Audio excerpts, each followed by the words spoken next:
Previously on Alan Wake, Alice has been kidnapped. Alan, please help me. Alice? You'll do exactly what I say if you ever want to see your wife again. I can't tell anyone except my agent Barry. Damn it, Barry, they'll kill her. You're my best friend, and I'm worried that you're not right in the head. The ransom is a manuscript I supposedly wrote that's coming true before my eyes. It happened just the way it was on that page. So dark. I have found only a few scattered pages. I want the entire manuscript. The deadline is in 2 days. I found Mr. Wake's pages. Good girl. How the hell did she get her hands on the manuscript anyway? I don't know. She's resourceful. I told you were too hard on her. Listen, I found out all sorts of interesting stuff while I was digging around. Yeah. Mr. Wake, it's Sheriff Breaker. We have an FBI agent here, Agent Nightingale. FBI? He's anxious to see you. You'd better come to the station. Okay, I'll be right over, Sheriff. Let's make this quick, huh? Help you folks? Name's Randolph. I'm the manager. We're looking for Rose. Works as a waitress down at the diner. Rose, sure. Nice girl. Who wants to know? I'm Alan Wake. The writer, huh? I heard on the radio you were visiting. Well, I'll show you her trailer. That Rose, she's a nice girl. Always pays her rent on time. As I was saying, Al, I found all sorts of weird stuff from the local newspaper's archives. This place is crazy. Disappearances, mysterious deaths, urban legends come true, and get this, most of this stuff takes place around Cauldron Lake. Well, you ain't wrong, mister. The Indians thought the lake was a doorway to the underworld. I'm the God-fearing type myself. I don't hold with that sort of thing. Yeah, okay. Anyway, there was an island there owned by a guy called Thomas Zane. Now, some of the articles I found about him make him out to be a famous writer, but I ran a bunch of searches, couldn't find a single thing he wrote. Zane was heavily into diving, so much so that the place came to be called Diver's Isle. But the volcano under the lake erupted in 1970, and Zane went down with the island.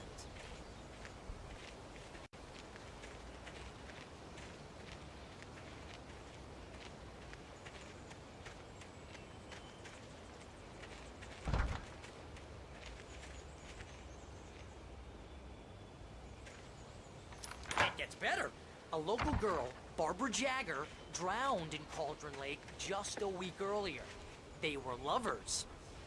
Sure, Jagger's a local spook store. The Scratching Hag. Comes for you in the dark. Childish stuff like that. Anyway, Al, I'm just getting to the best part. All of the articles about this stuff were written by Cynthia Weaver. I asked around, and she's that crazy bag lady you met. What, the lamp lady? She can be a little loopy, but she's not homeless or anything. Yeah, anyway, she knew both Jagger and Zane before they both died, and she had some kind of a breakdown.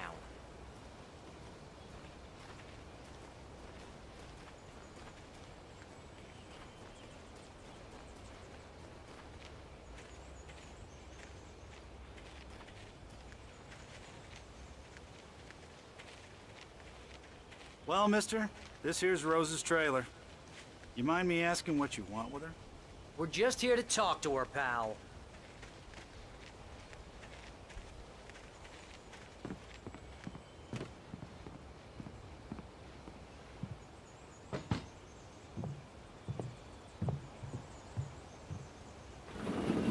Welcome to... Oh dear, Mr. Wake. I'm so glad you're here. Rose, you have my manuscript? Oh. Oh, yes. Yes. Please, come in. Hey, this is really good.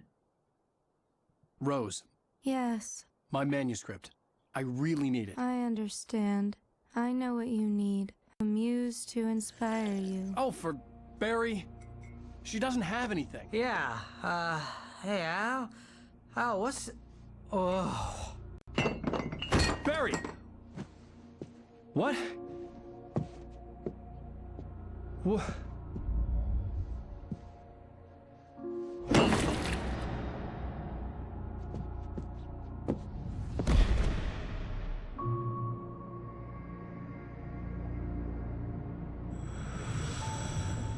coming for you, hiding in my barber's skin.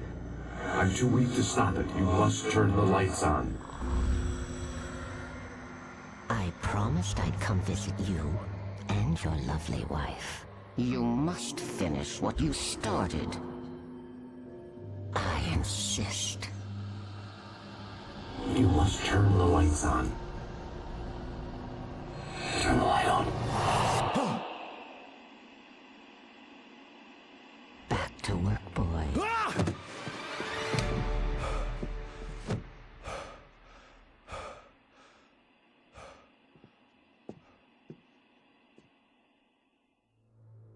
I felt nauseous, hungover. Only anger kept me going. I can't tell reality from dream anymore, but it seems I have an imaginary editor to help me. She's an old woman in a funeral dress. I call her Barbara Jagger. She's very strict. I'm writing faster and faster. My manuscript is being heavily revised. The edits are getting very aggressive, and each day there's less of me and more of her. I hate it, but I know she's right. She promises me I can save Alice this way. She knows more of this than I do. About the complex incantation I'm attempting. About this place. She's worked with another writer under similar circumstances, Thomas Zane. The genre of the story seems to be shifting. It's turning into a horror story. I'm getting close. I can feel it.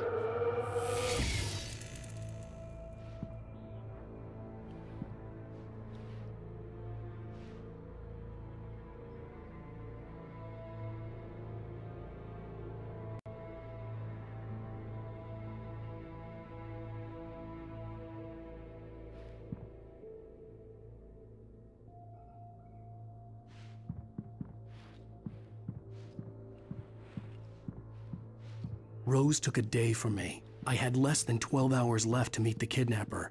All I could do was get Barry into the car, work something out once I got on the road. Welcome to the Oh Dear Diner. What can I get you today? Coffee?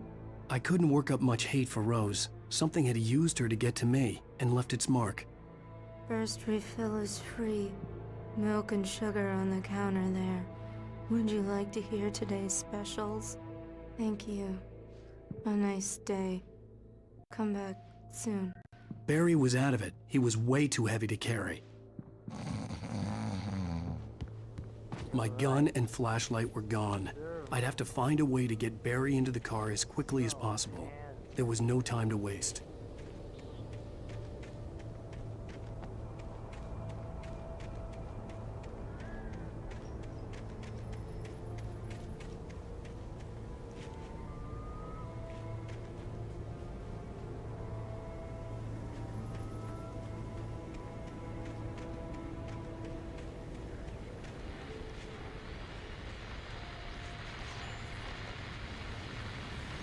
I just stepped outside to catch a breath of fresh air, and let me tell you, the weather's getting heavy.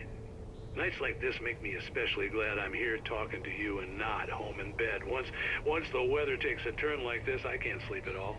It's all tangled bed sheets and dark thoughts, punctuated by the occasional plunge into nightmare. Is it just me? Well, perhaps it is. But I hope I can make the night a little bit easier to get through. Caller, you're on KBF FM. Hey, Pat, it's Walt Snyder. What's on your mind, Walt? Well, I am the way you are, but, well, I can't sleep either, you know? I just been staring out the window here, trying to make sense of it all, but, I ain't been drinking either, you know? Well, you sound like a man with a problem, Walt. I had argument with Danny, and, then I got in trouble with the law, and, I'm just, well... I heard something like that, Walt. Yeah, well, he's, Danny's my best friend, and, they let me on bail today, and now I'm just alone here at the window, waiting. Man, and there's something in the air tonight, man. I was just outside looking up at the sky above our broadcast tower thinking the same thing. What are you waiting for, Walt? I don't know. Something's gonna happen.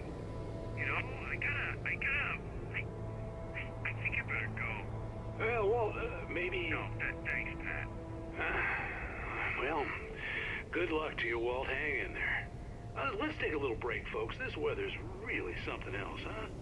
How can I be sure that you will walk away?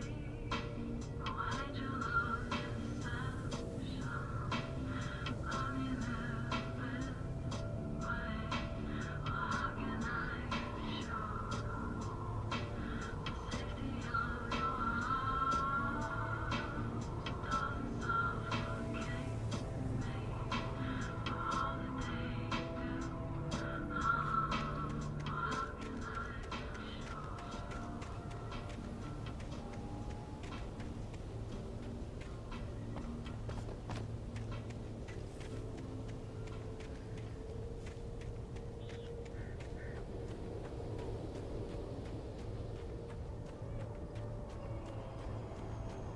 Oh, you're gonna get it now.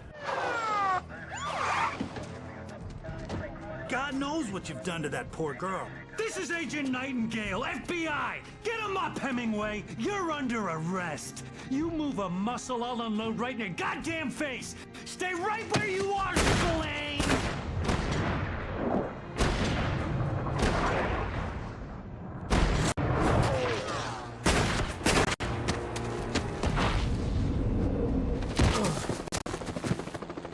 What are? I'm standing right here, you goddamn maniac!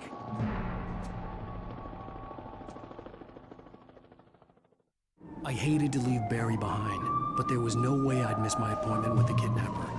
Mr. Wake, come on!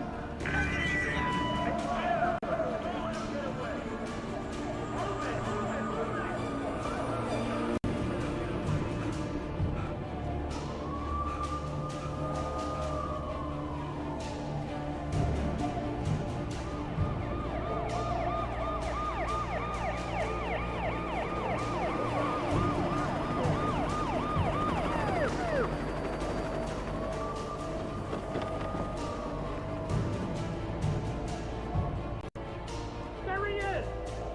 There he goes! Okay, man. Keep your eyes peeled. He's gonna try to make it through here. Oh, damn.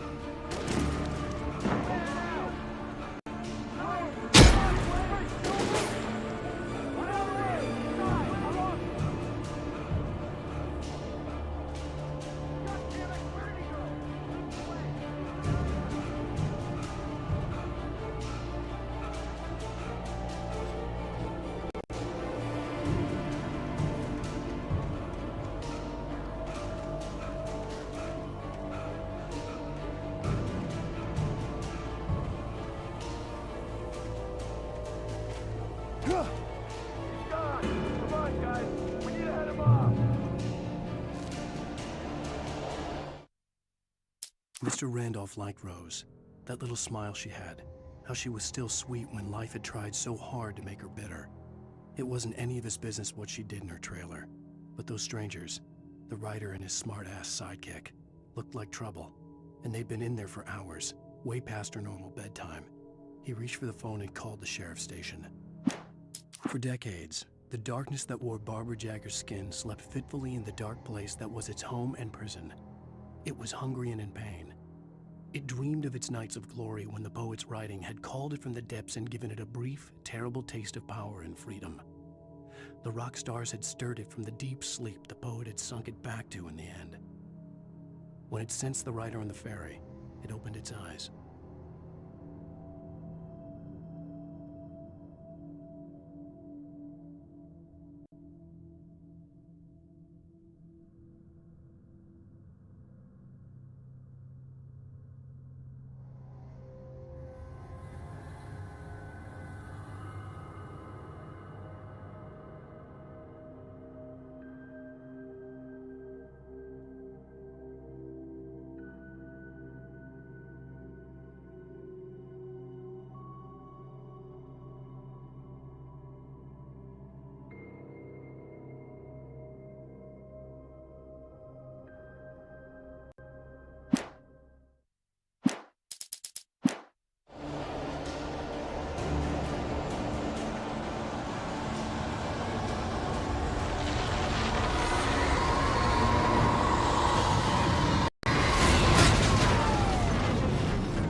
This horror was everywhere I went, circling me. The cops didn't stand a chance. They were after Ryder, not a monster.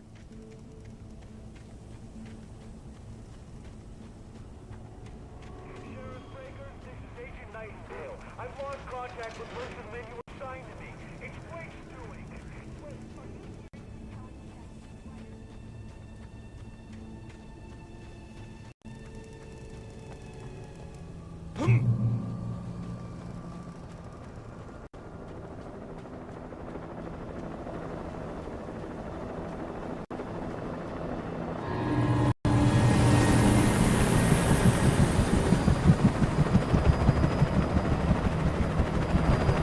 You on the ground. Hold it right there. There's nowhere to run. Freeze!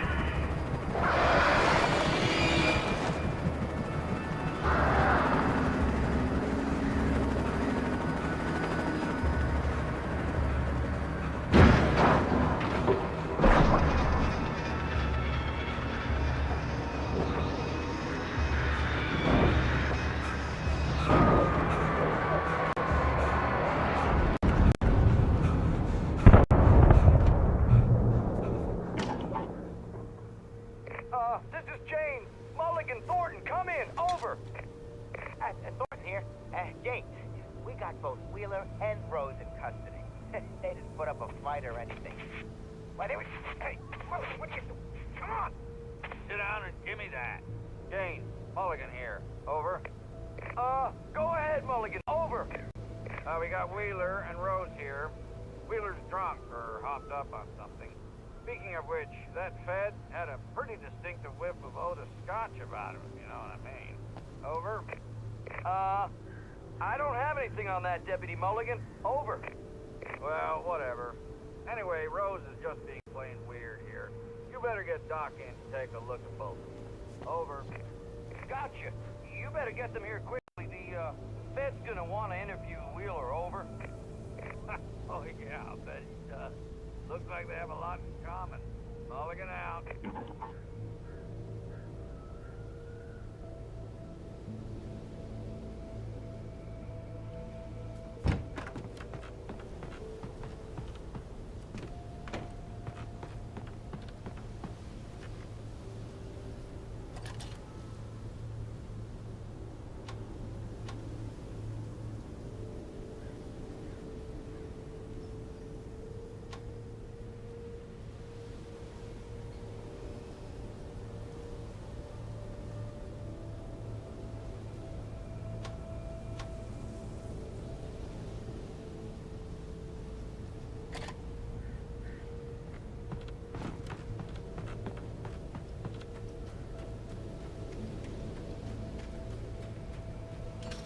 I imagined that the broadcast tower in the distance was part of the local radio station. Maine seemed like a decent guy. Perhaps he could give me directions to the coal mine.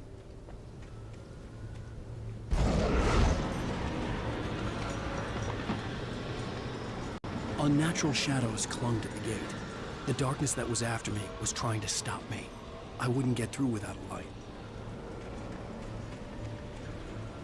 There was no power to the searchlight.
It took me a moment to recognize the flashbang grenades. They were an ideal weapon for my situation. Team 1, come in. Over. Team 1, this is Sheriff Breaker.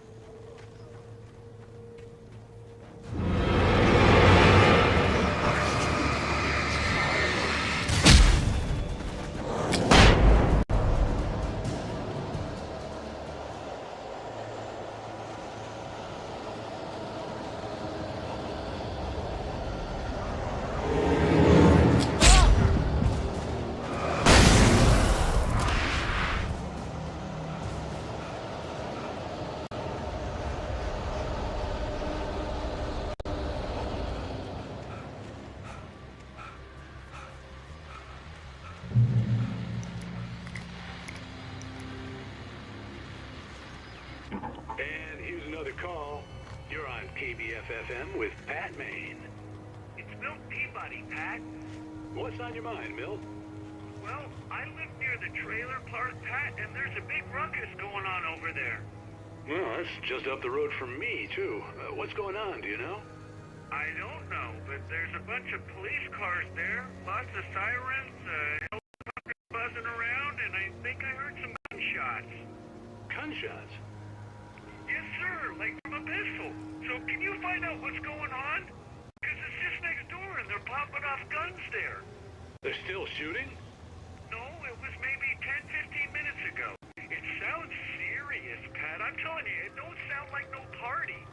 Well, I'm certainly going to give the station a call, Milt. Okay.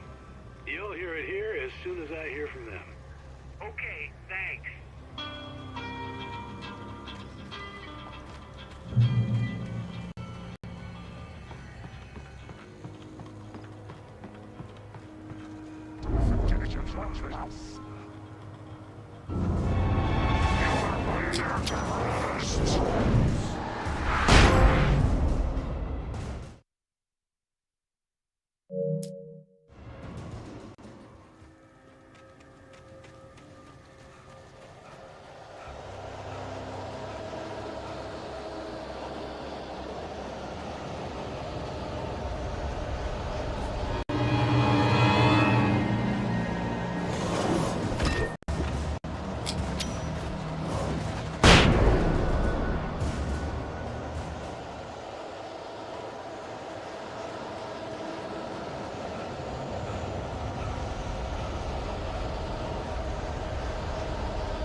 I hoped Maine could lend me a car to get to the coal mine. Oh, why, hello, Lorna. What do you have for us? Well, I just don't see why the cops bother with the trailer park. What do you mean? It's a trailer park. Of course it would have to. Instead of wasting resources on those people. Well, You have to try to sort themselves out. I'm sorry, but my granddaddy settled in Bright Falls in 1911. well, thank you very much for that compassionate viewpoint, Lorna. Oh, here's a little surprise. The famous writer Alan Wake just walked in. Folks, I'm going to see if I can talk him into an interview. Come on in, Mr. Wake. Oh, I'm so glad you could find the time to do this, Mr. Wake. Nowhere to run now, Dan Brown. You back away from me. Don't hurt it. Whoa. Everyone calm down. Put the gun down. We're all friends here, right? Cool your jets, Nightingale. We got him. Judas Priest! What the hell's the matter with you? There's a civilian in there.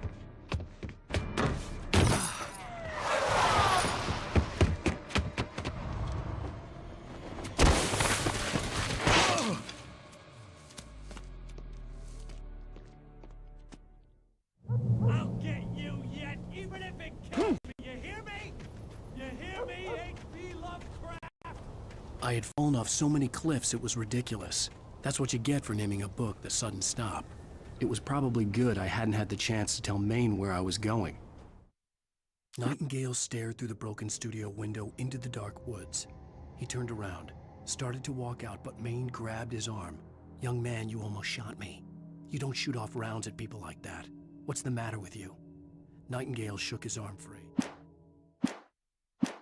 I'd have to lose the cops and find my own way to the mine.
There was no sensible reason for the power company work lights to be here. It was almost as if they'd been left for someone like me to use.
Danny had stepped out, but what stumbled back in was something else. Something alien. A monster. Walter tried to kill it, first with his fists, then a chair. It wouldn't die. Instead, it kept coming, unaffected by the beating it had taken. After Walter managed to kick it down the cellar stairs, fear took over. He ran, got behind the wheel, gunned the engine. The booze wouldn't make him forget, but he knew he had to try.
Sarah trusted her gut, and her gut said Agent Nightingale was an asshole.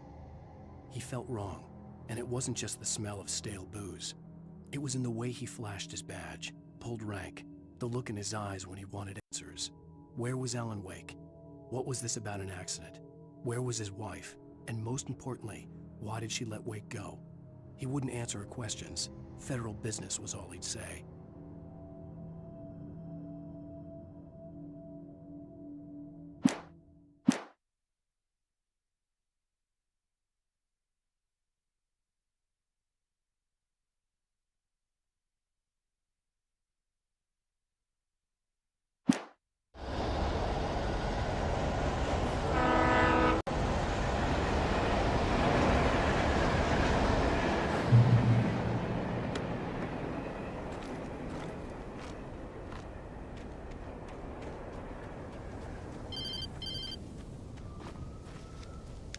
Hello?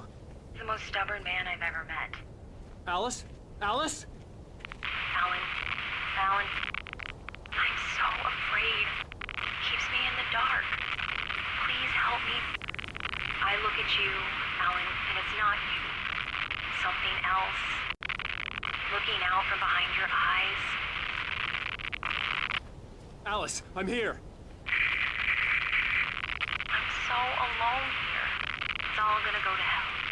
You need to be careful. Cooperate. The connection had been terrible, but that wasn't the only thing that hadn't been right with the call. She sounded wrong somehow, but she had called me.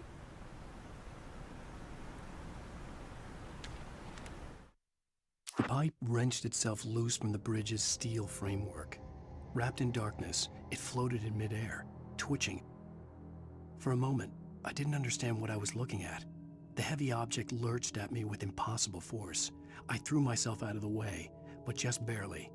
When I turned my flashlight on it, it shook in a dark rage before it flew at me again.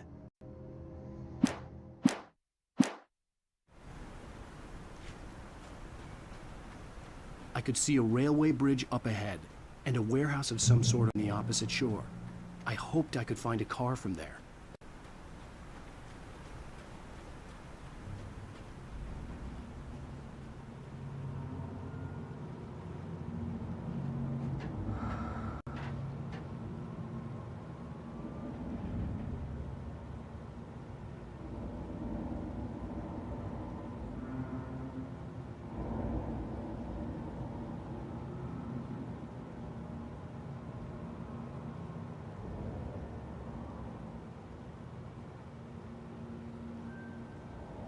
Didn't realize my mic was off. Whole time. That's cool.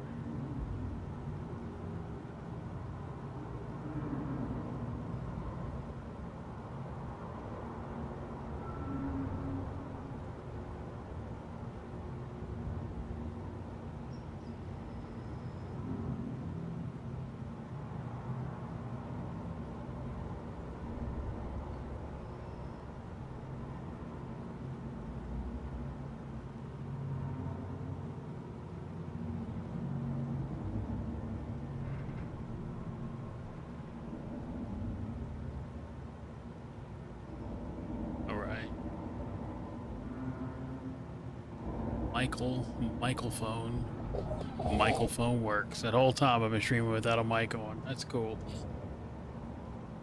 Check. All right.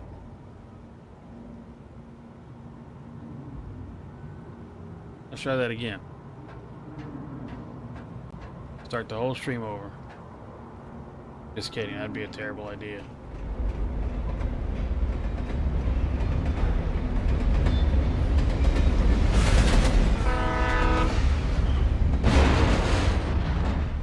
You too.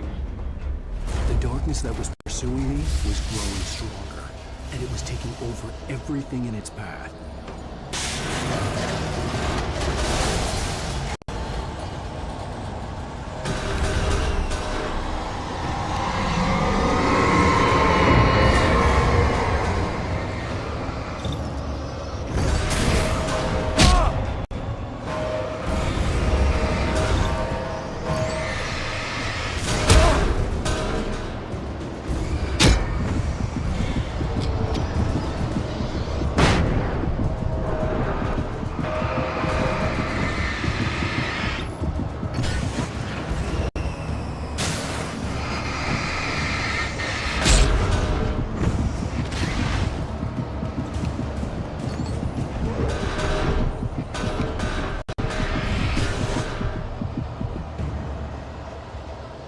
Peace.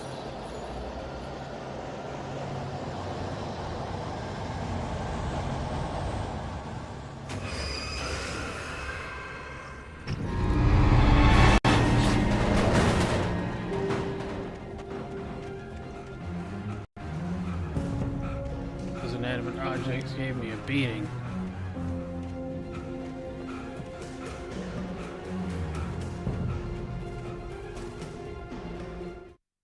I slammed the door shut right in his smug face. He pleaded for me to open the door. True to form, the asshole actually thought I would obey. I had no sympathy left, no guilt either, not for him. I took a moment to savor the scream. I bet I had a smile on my face. It was all that I had time for. The dark presence was inside the lodge with me. Wah, wah, wah. Wait. This. Oops.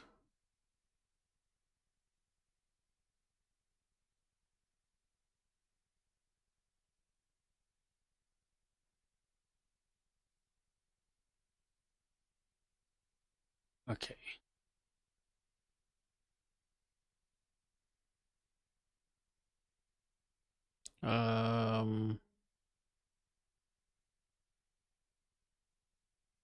Let me hear this. Check, check, check. Michael.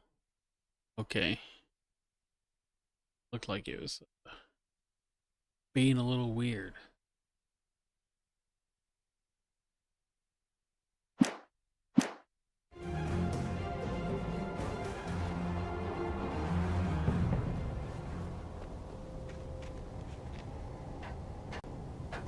As a teenager, just starting to get interested in writing, Stephen King had been a source of inspiration to me. I thought about all the inanimate objects that had come to life in his books. No one is safe in a good horror story, certainly not the protagonist. That's what makes them fun. This was anything but. The darkness could possess anything, and it was getting closer. Heavy duty flashlight.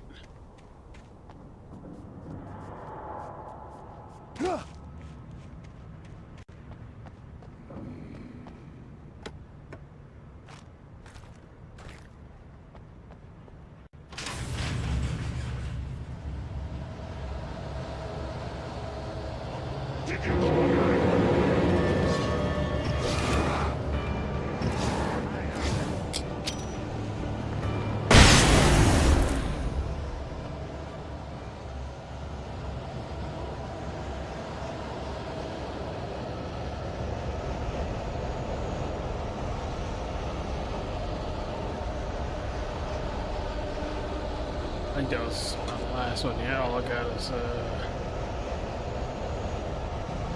flares left. They ain't the worst, but they ain't the best.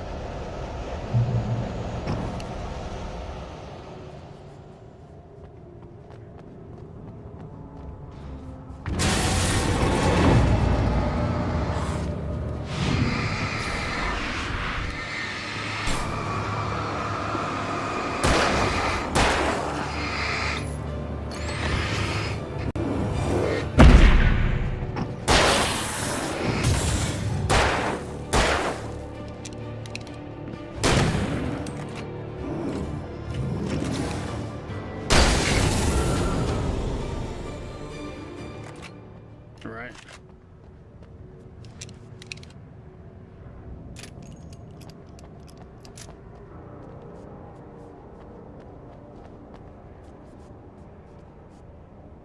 In light, you can hurt them. Yeah, we got that. Stairs, I guess.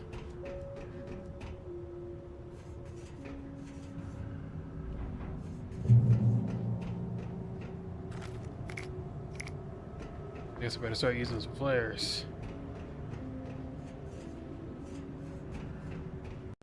First, watch an episode of Night Springs. We take the facts of our existence for granted, unaware that they are merely a thin veneer of desperate self-delusion, covering a vast cosmos of madness and horror.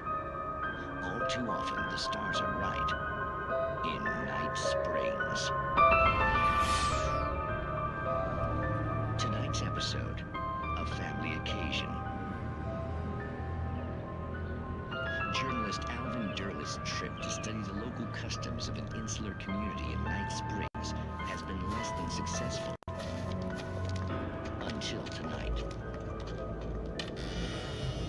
Well, I'm glad you changed your minds about this. Ancient customs, local mythology. My editor loves this kind of stuff. Well, Mr. Derlith, we don't want to feel like we're on exhibition. But you have demonstrated the seriousness of your intent. Oh, I am serious. Really, just do your thing. I'll stay out of your way and observe. Actually, I thought you could assist us. I'm afraid we are a man short. It would provide you with an intimate perspective. Could I really? Of course, Mr. Derlith. Well, I guess that's the least I... What would I have to do? Oh, here. Let me show you with a kiss.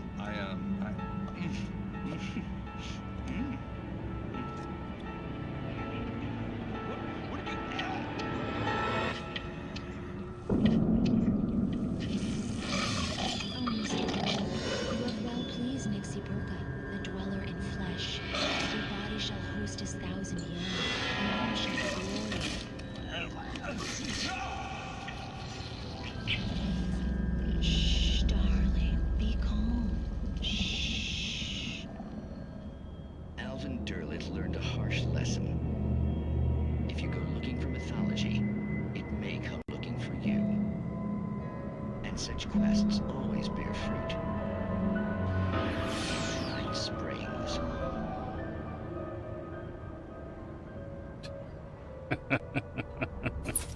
All right.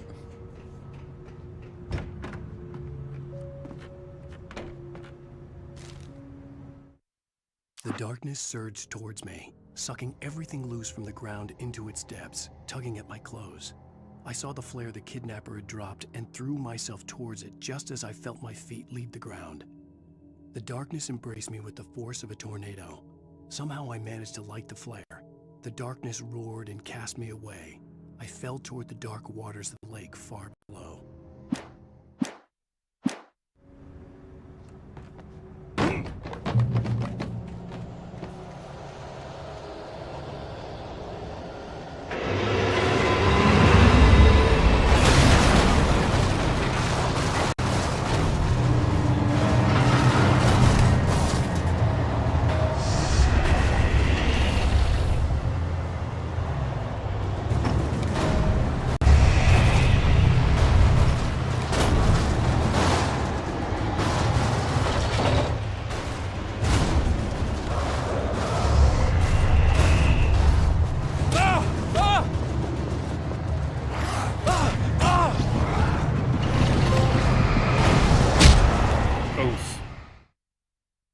Oof.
All right. That's kind of tight.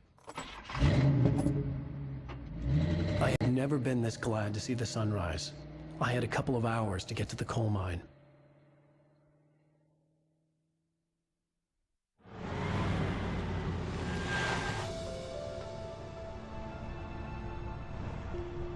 The coal mine wasn't far now.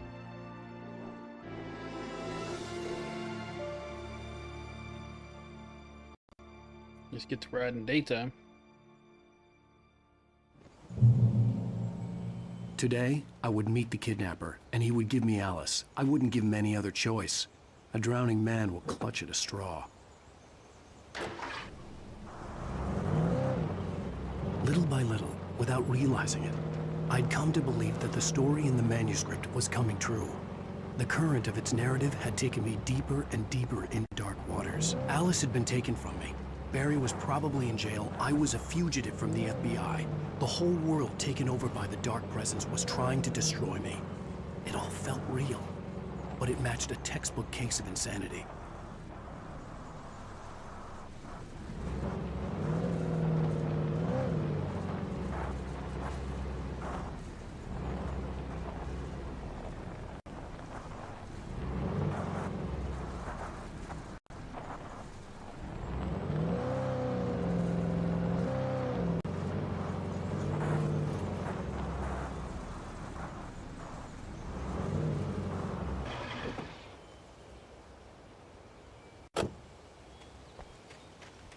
Okay.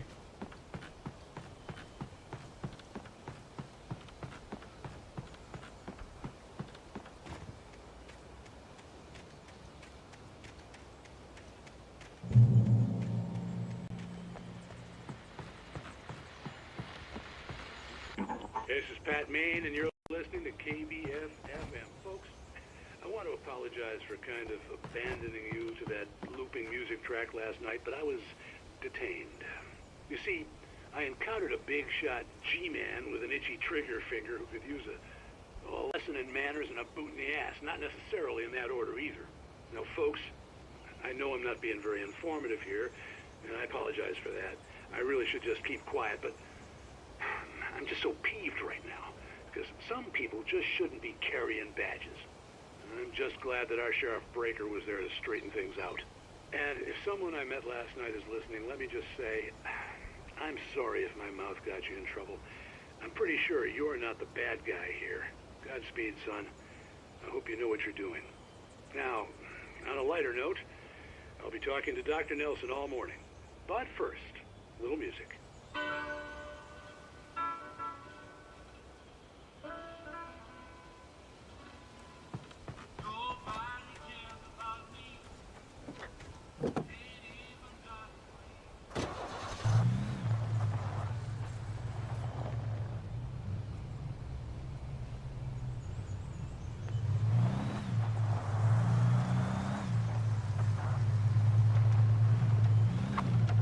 Beep beep.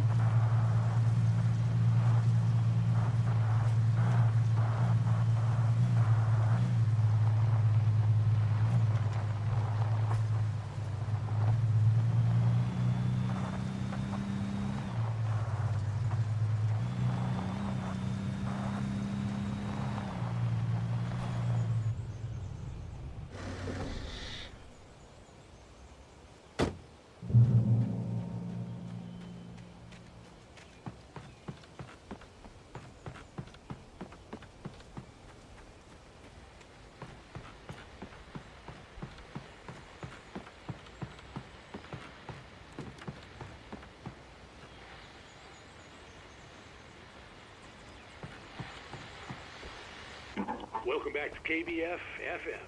Hope you enjoyed that tune.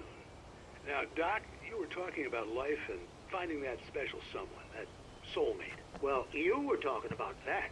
I was saying I don't buy it. Well, see, to me, that's strange, because I always pegged you as a hopeless romantic. You got me there, Pat. But I think love's where you look for it. And you need to do a lot of looking, sure. But the idea that there's that one special person out there for you, and if you miss that chance, it's gone forever, and you're forever incomplete. I mean, isn't that depressing? Or, heck, childish even? There's plenty of fish in the sea. And apparently a fisherman has a fishing analogy for everything, but what you're saying, isn't that a little harsh? Well, no. What I am saying is that your potential for finding that connection isn't limited to what's essentially a chance encounter. How is that harsh? Yeah, well, I guess that's a nice thought, but let me say something personal here. Okay.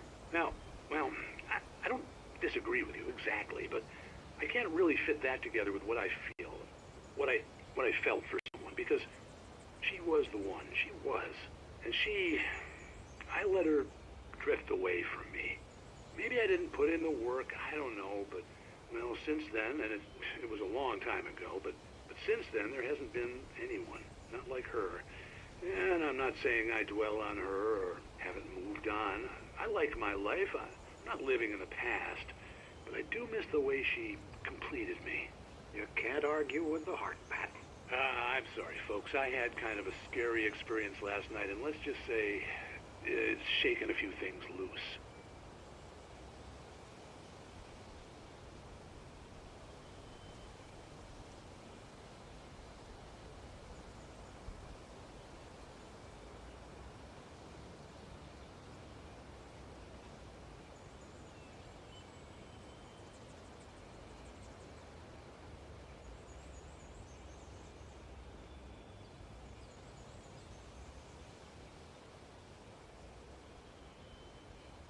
Well, I mean, the only way to, like, resize it... Like, if you resize it, like... Grand picture... Or... 5 pictures. 9 by 6.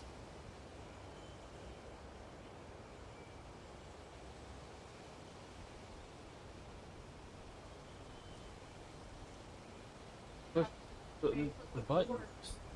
The button you can put.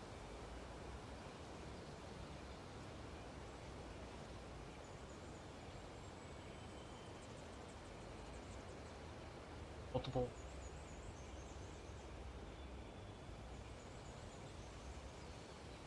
Put it in the thing. Post. Dramatic.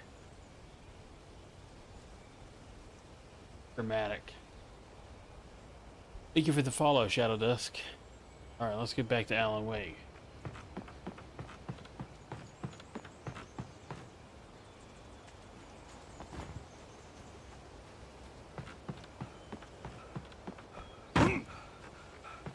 Take this thing out for a spin. Look like a Buick.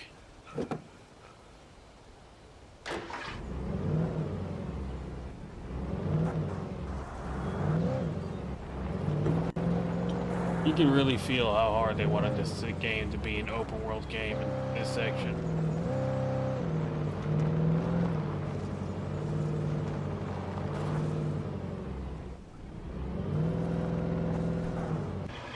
You had a bunch of POIs. A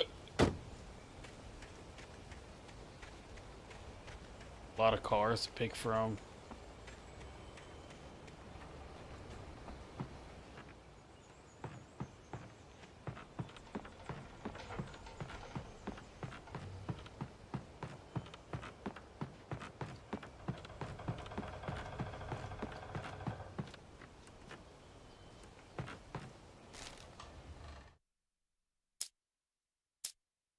For Mott, spying on the writer on the ferry had been a disappointment. His boss had made Wake out to be something special, but Mott hadn't been impressed. He'd gotten a good long look at the wife, though, and he liked what he saw. Mott had fantasized about goading Wake into a fight, but it hadn't happened. Still, he'd get his chance.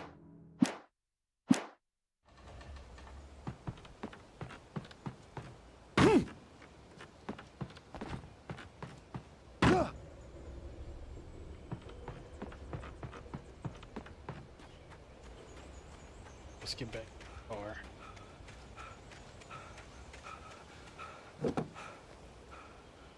The guy who kidnapped his wife is just a creep then.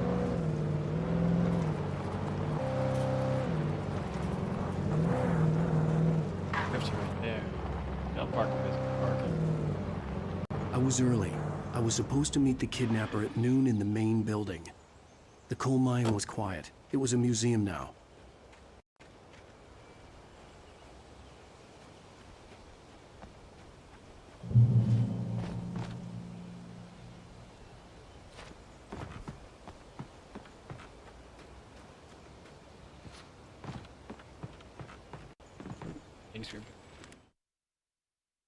With Nightingale gone and the night wind blowing in through the broken studio window, Maine stared at Sarah. The sheriff looked away. Maine's voice shook with barely controlled anger. That boy's doing more drinking than thinking. I hope you know what you're doing, Sarah. He's got a sickness in his eyes. You take my word for it. He wants Wake for a reason, and it's not for anything good.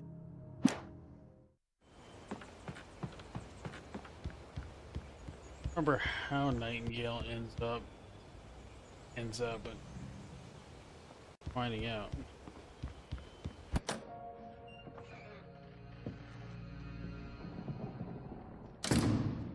I didn't want to go outside. Cops had to be looking for me. The noon sun turned the place into a sauna. The day dragged on. Different scenarios ran through my mind. Ways of how I'd torture the kidnapper to get Alice back. Or the different horrible things he could have done to her. I imagined her dead. I had no way of knowing she was still alive. It was killing me. I was running on blind hope. It was all a waste of time. The bastard never showed up.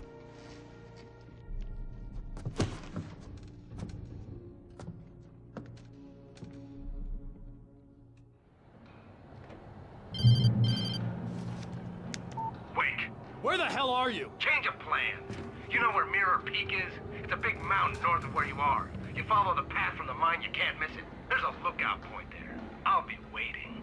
I'm through being jerked around You by want you. to see your wife alive? Because if you do, you better watch what you say to me.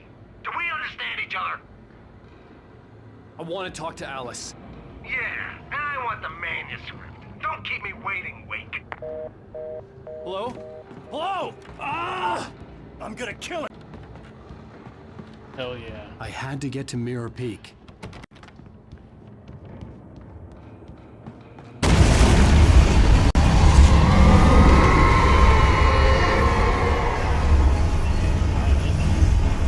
It was close. Maybe closer than ever before.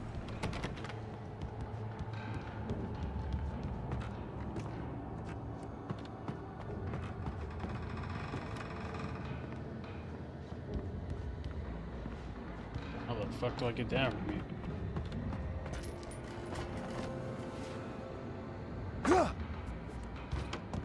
Okay.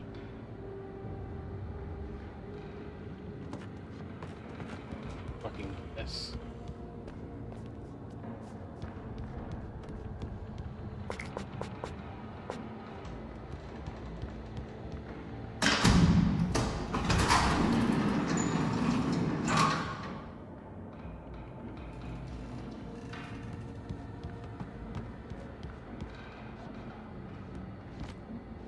There you go.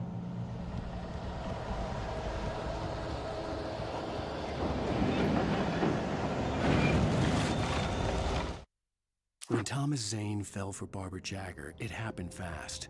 She was young, vibrant and beautiful, full of life. He had never been a very happy man, and without any seeming effort, she had changed all that. Zane felt good for the first time in his life. Everything she did was another piece of a jigsaw puzzle he hadn't even known he'd been missing. And best of all, she made the words flow, strong and sharp. She was his muse.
Hell yeah.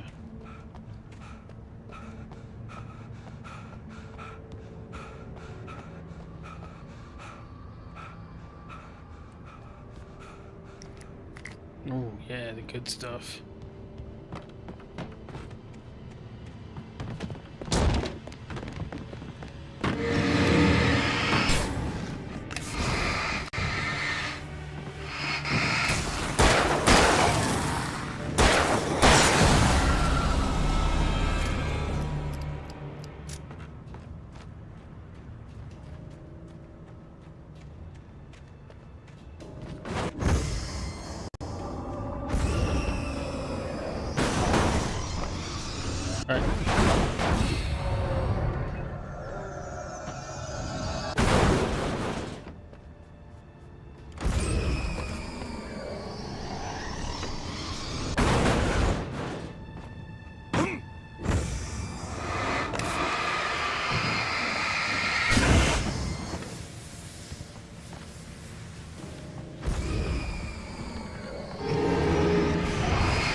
The hillside ahead was to go through the building.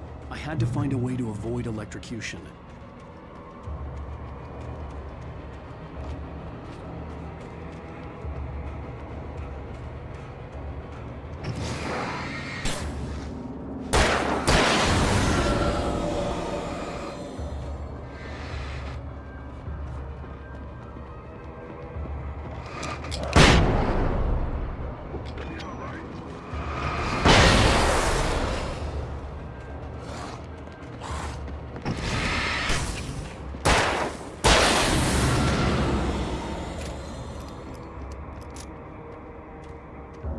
Alright.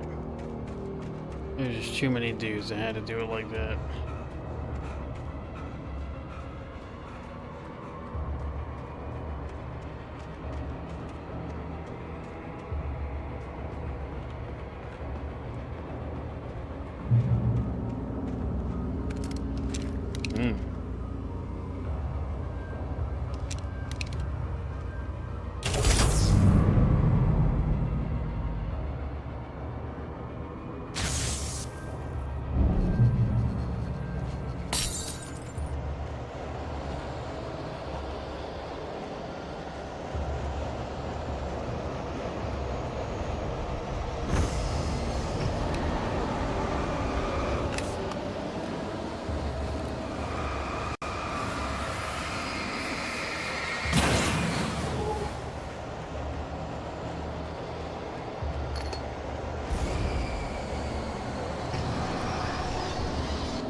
Oh.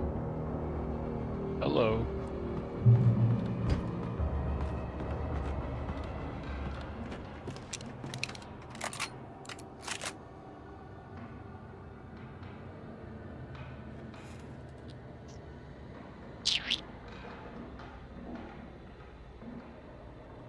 Scully's in the tower. Scully's in the tower. Yeah. What you just hiding in there? You just hanging out? It's a good spot. What it's there for. It's good to see y'all using a tower for something other than lurking. Yeah? Alright, Scully. Scully's like, yeah, this is my spot. Oh, there you are.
Must be upstairs.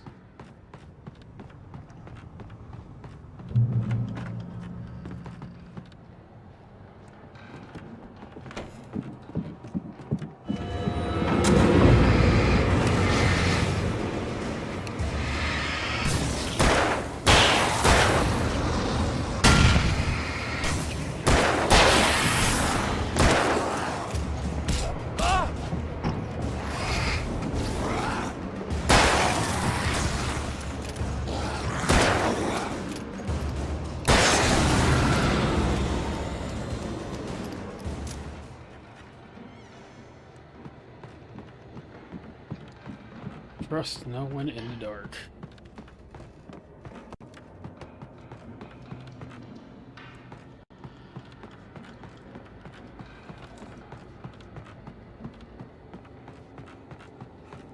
All right.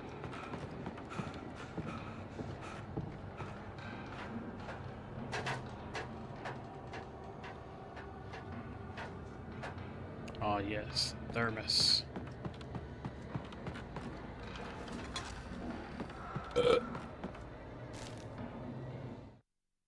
Some of the Taken retained echoes of their former selves, but these were just the nerve twitches of a dead thing. Nothing remained but a shell covered and filled with darkness. In most cases, these puppets were enough for the purposes of the dark presence. But for anything more elaborate, as with the writer, it was different. It needed his mind.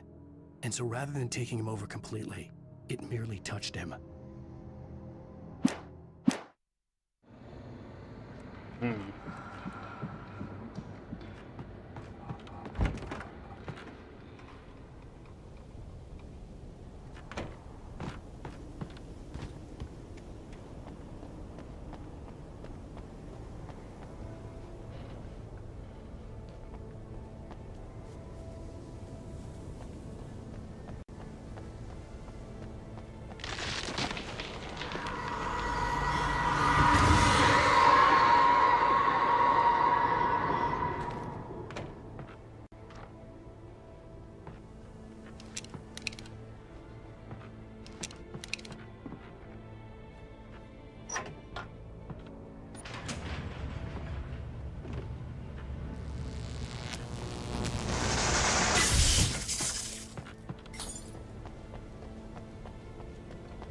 That's cool. There was no way the flashbang grenades were standard power company equipment.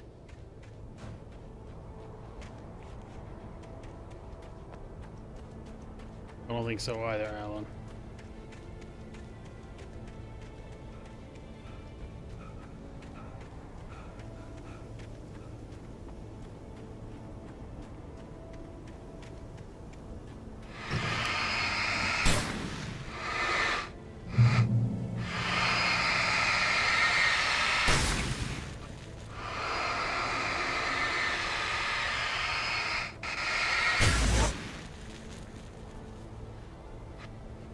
Just stand and look at the floor for a minute, no big deal.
Nice.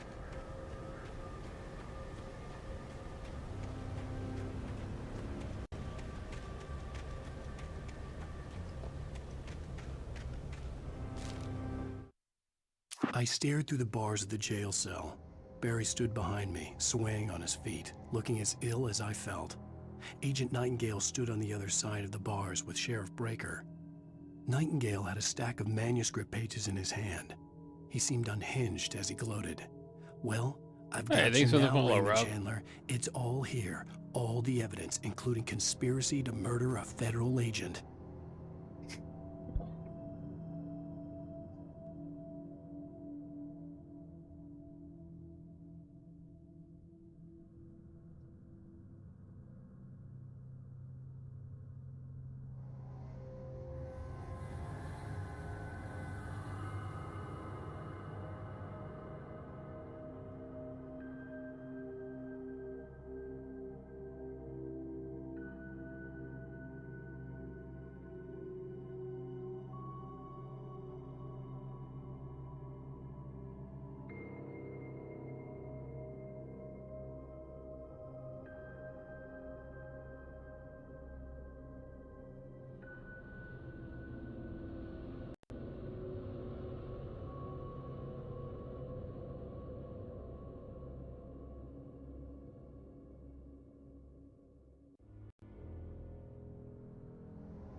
We're just gonna take a moment to fix the camera. I don't know what's going on.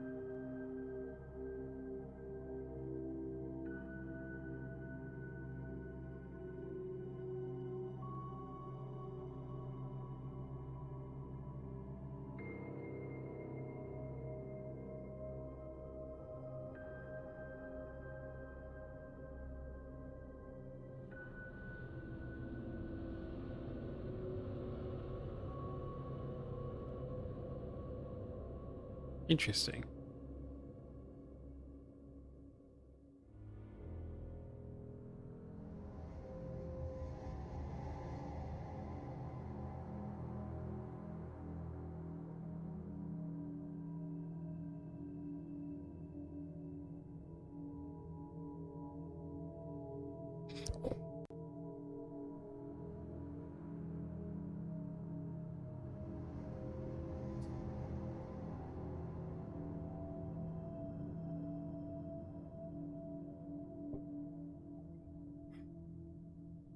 Okie dokie.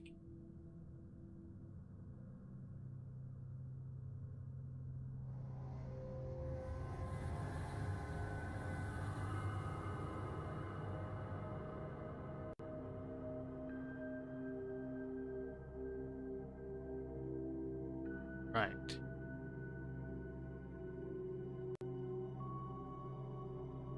Thank you, Matthew Lyons, for hanging out. That's my top viewer right there. That's my dude.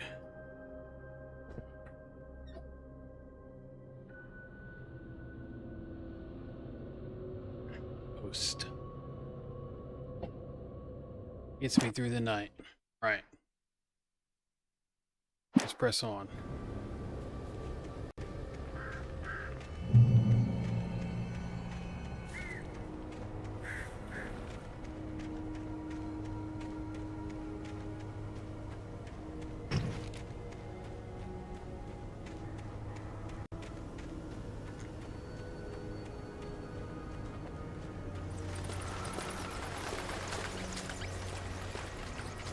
Alright, definitely wants me to go that way. What is... Oh no, it doesn't want me to go, so I should definitely go in there. It's good. Yeah.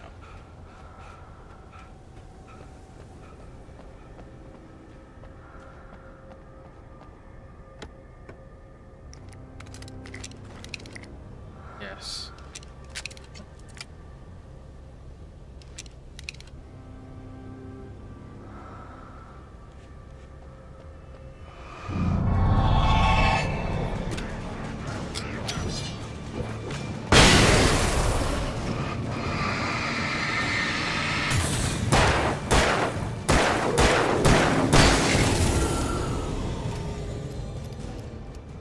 What was that?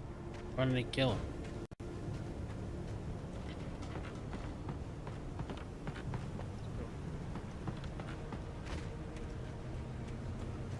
Adam's down there in that truck.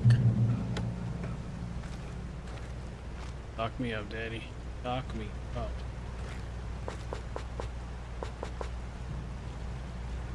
Ooh, good I stuff. had no real plan. I was going to give the kidnapper all the manuscript pages I had for Alice. If that wasn't enough, I'd hold him at gunpoint and make him talk.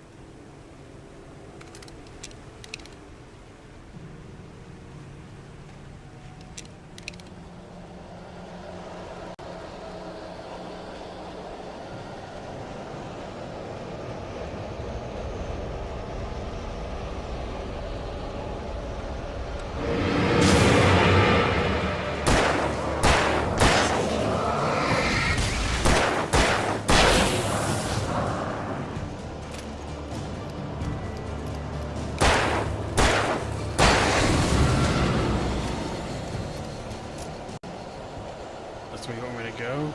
Right, we'll go back this way.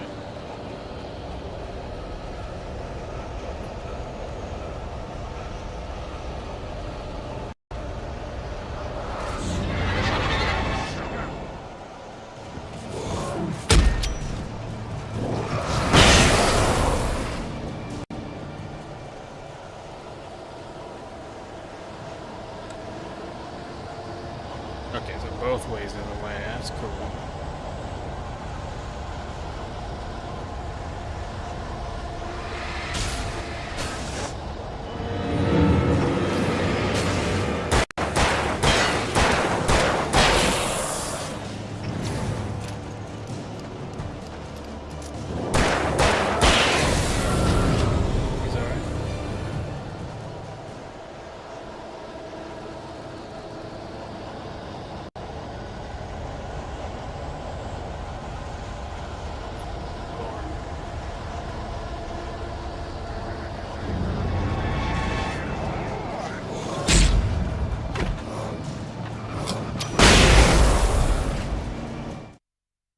You taken and felt your fury and also your flashbacks. Alright.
Get my health up.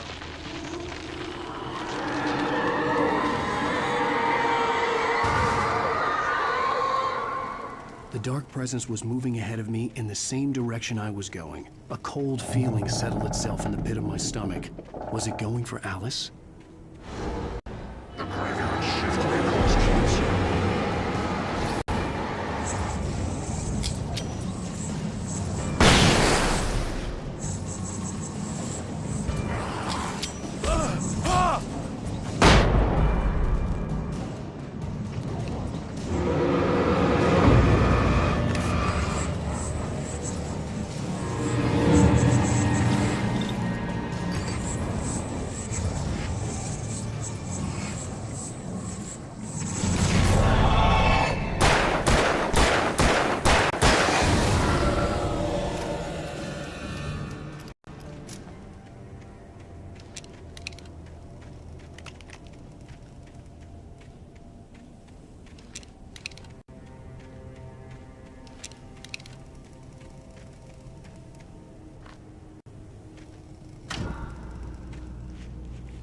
Health up, use a shotgun for a little bit.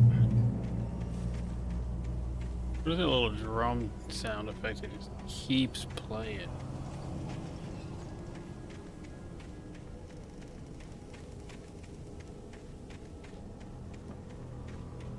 The place was dead, a ghost town. Had been for decades, maybe a century. Oh, okay.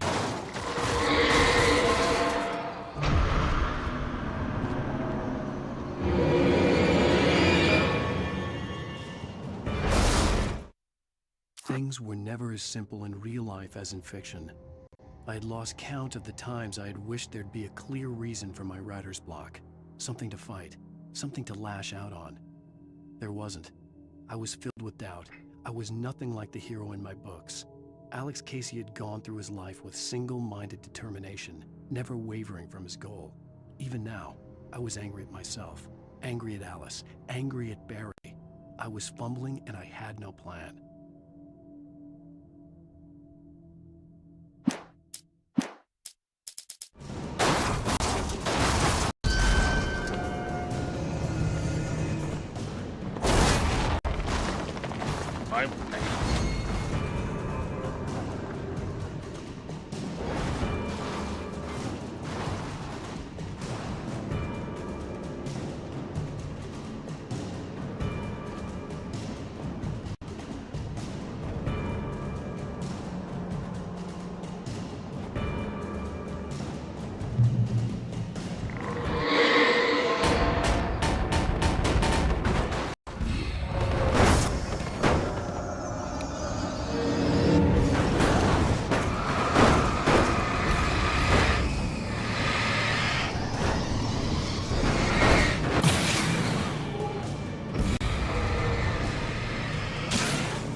All right.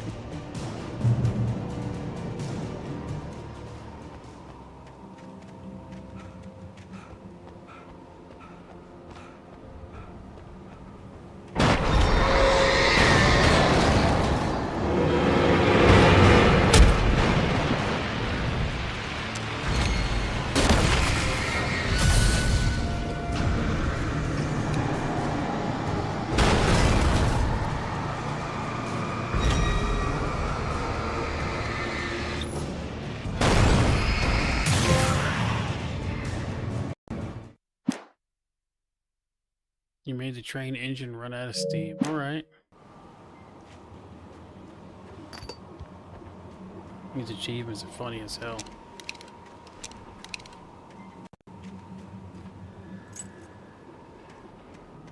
Up a key, I guess it's... Oh, definitely not for that cave right there. Damn good cup of coffee. If you're a fan of Twin Peaks and you're watching this, you gotta play this. For real.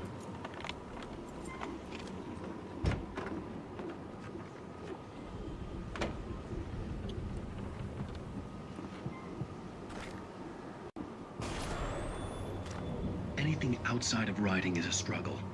I feel ill. I managed to make my way downstairs. There's a shoebox filled with books and papers by Thomas Zane. It's very hard to focus, but I managed to read some of it. He's a poet, and a good one. He writes of muses and creators summoning fabulous things from a magic lake, using his powers to shape the world of a realm of gods and dreams and demons, dark things that wait for a chance to slip through, wearing the flesh of men as disguise. Zane writes about himself, his girlfriend being taken over by a dark presence, about growing scared of the lake. Zane believes it's a mirror to the gaping void of darkness above, where some Lovecraftian presence lurks. I crawl back upstairs. I'll borrow these things for my story. They ring true. They fit. All right.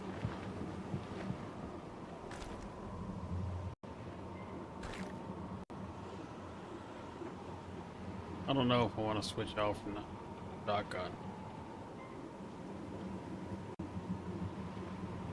My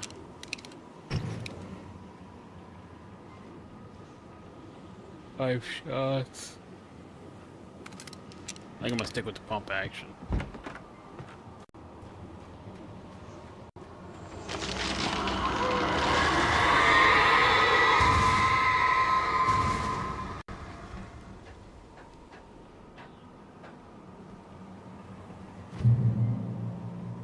Got a lot more action, not action, ammo for the pump action. Stick with that.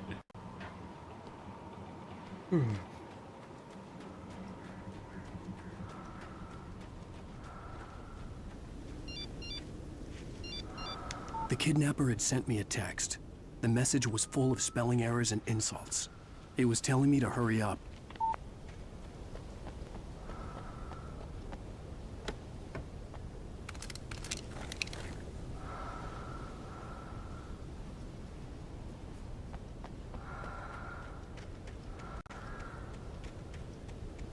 Hilarious.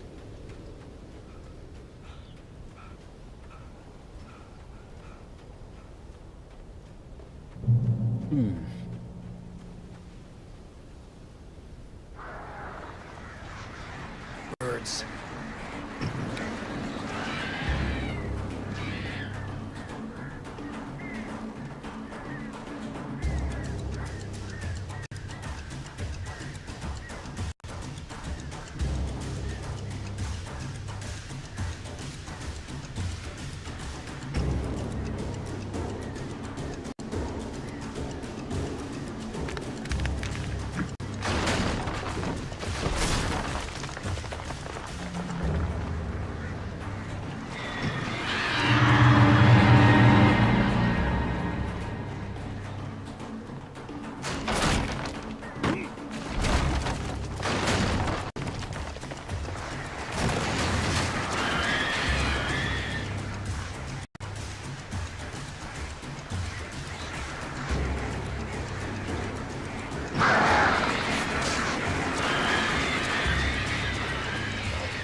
Set up for that.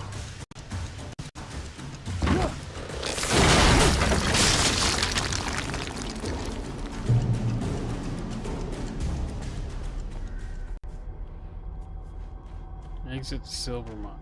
Right.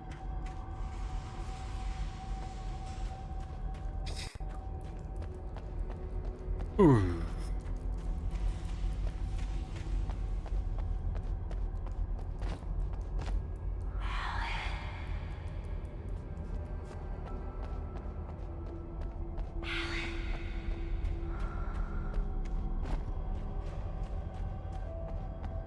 Tunnels go to Cauldron Lake. ominous or nothing. Without warning, the headache stabbed at my brain.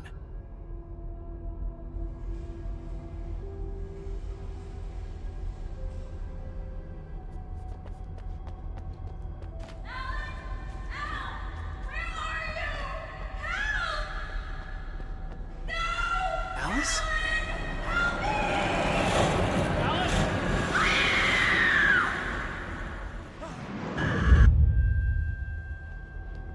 I'm losing it. I gotta get out of here. The hunters were big, thick-set men, confident and at home in the woods. They were feeling good, running on beer, ghost stories, and camaraderie late into the night. It did them no good, as they were taken by the dark presence, sucked deep into a darkness far worse than any ghost story they ever told or heard.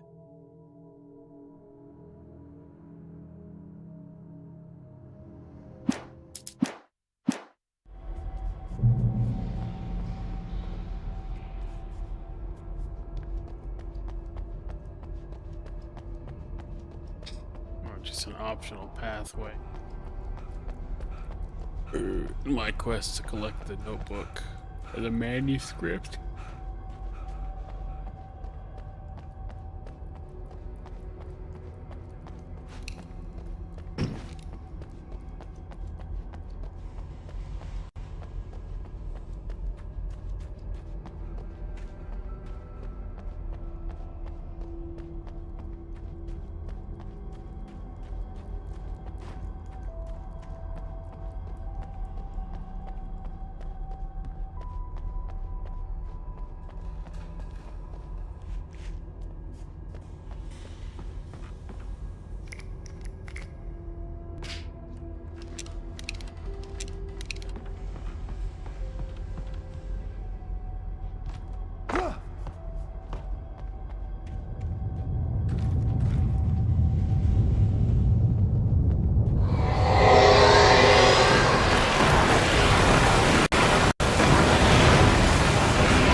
Even behind the closed doors and curtains of his grimy room at the Majestic, the local motel, Nightingale could feel the locals' eyes on him, the unrelenting pressure of their judgment.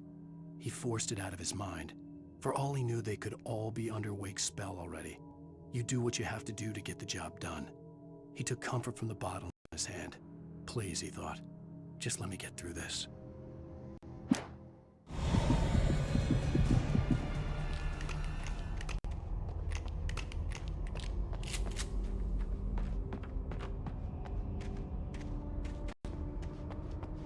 Out of flares. Make the next one count.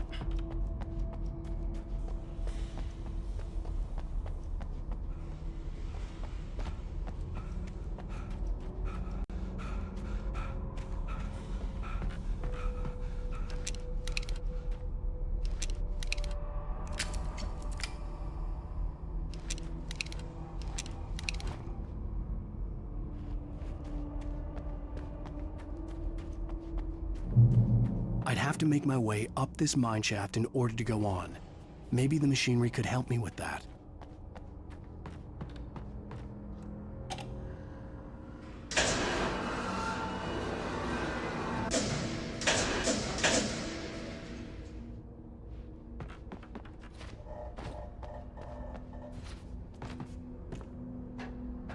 All right.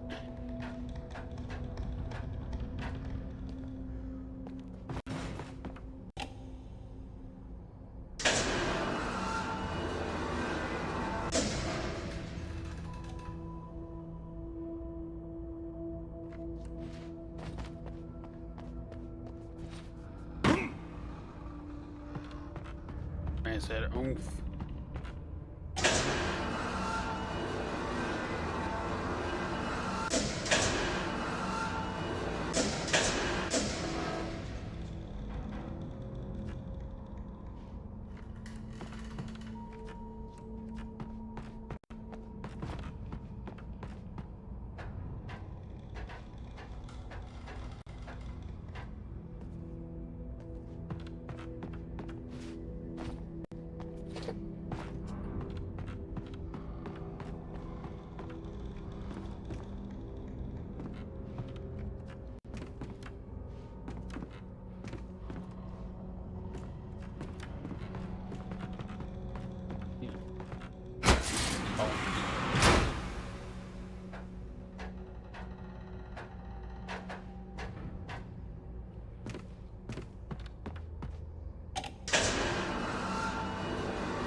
Oh yeah.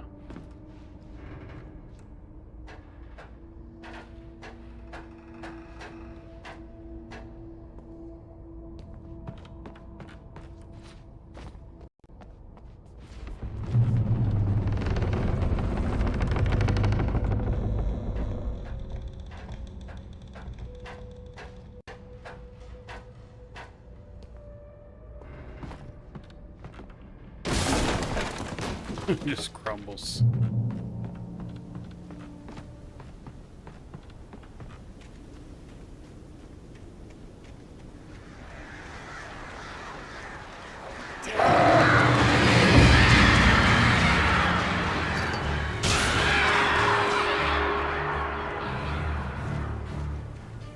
Get out of here, birds.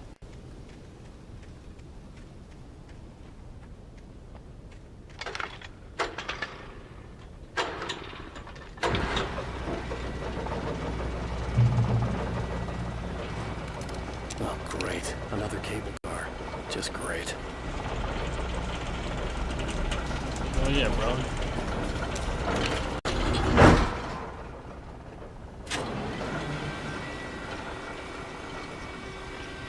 Birds.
It's not that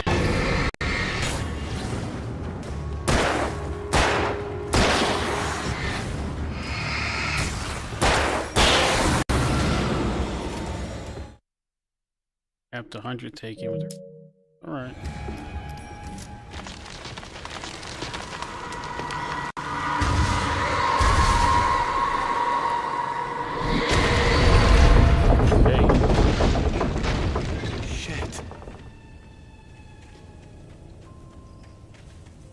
Motherfucker almost got me.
All right.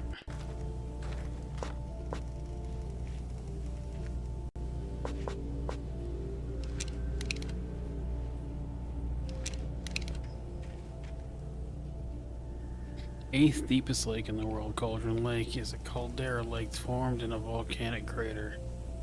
The volcano itself could be considered to be active, but it has not erupted since the volcanic earthquakes of 1970. Okay. The underground activity was comparably mild despite some property damage. There were no casualties. Cauldron Lake is one of the most beautiful spots of Bright Falls. There were no casualties, but Tom Zane was said to have been lost in it.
You know how to make a guy feel welcome.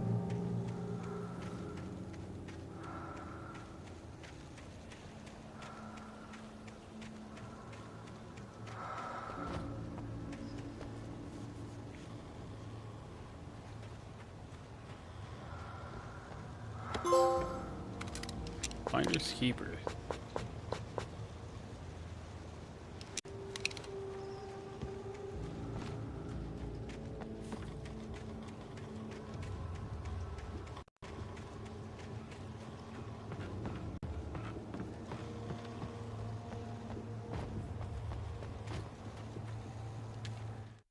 Maud had checked all of Stucky's rental cabins.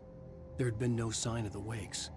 It was dark when he'd found their car parked at the end of the road by Cauldron Lake. It made no sense. They must have taken a wrong turn, but there was no sign of them, and the car had been there for hours already. Frustrated, Mott stood on the rotten ruin of the footbridge that had once led to Diver's Isle before it sank beneath the waves years ago. The boss would be happy.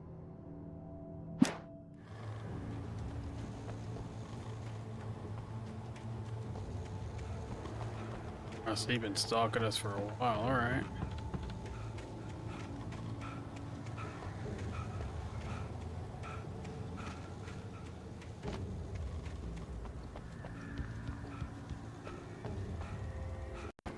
Oh no. Right. At least I didn't die.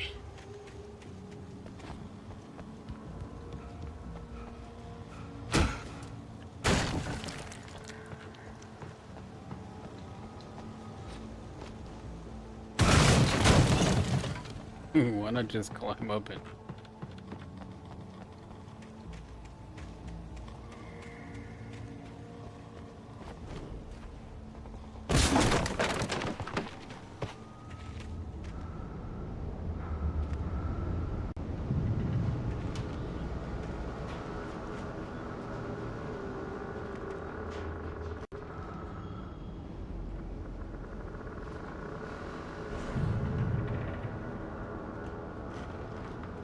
See.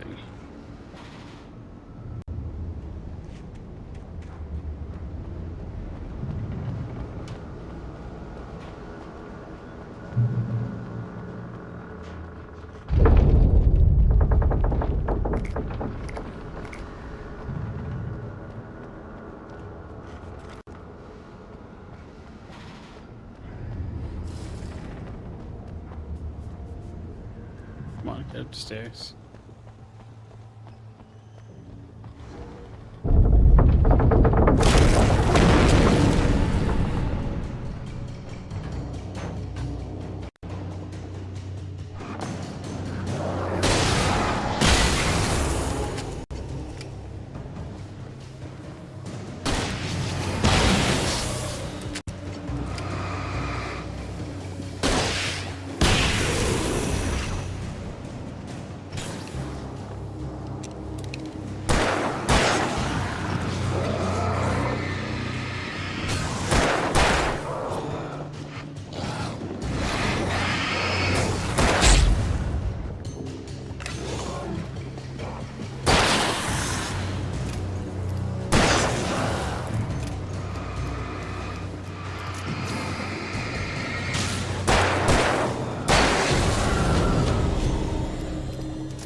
guess. Wait, what's that? Lemon. Okay. Taka.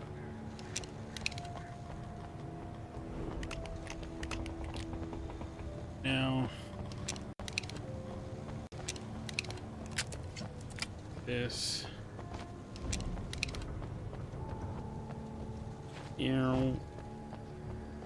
So go here.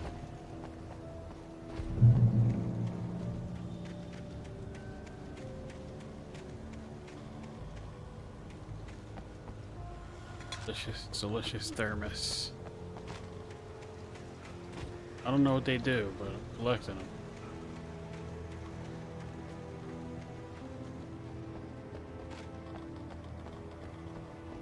It's a long ass chapter. Damn. I could see Cauldron Lake. I thought I could make out the spot where the island and the cabin had been. There was a light near it. It had to be a boat.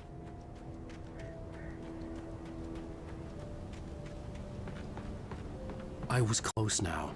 I had to get there fast. I dreaded what I would find. I tried to hold on to Alice, but her form melted away. I was losing control. Dr. Hartman stood in her place. I wanted to hit him, but my arms were jelly. He smiled. It was a reassuring smile, and I hated him for it. I had to give you a sedative. Don't fight it. You went through another rough period. Right now, it's very important that you stay calm. We don't want you to have another episode. You're a patient at my clinic. Have been for a while now. Have been for a while now.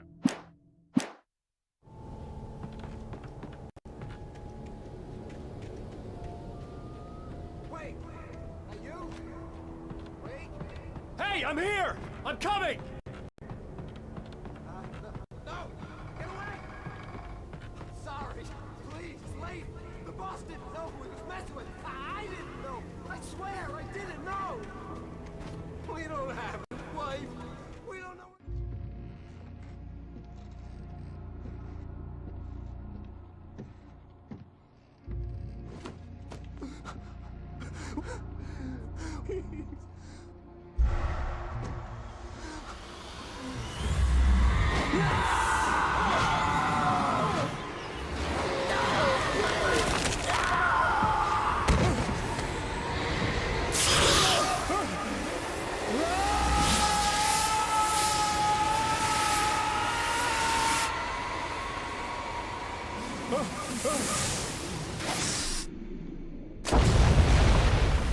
Whoosh.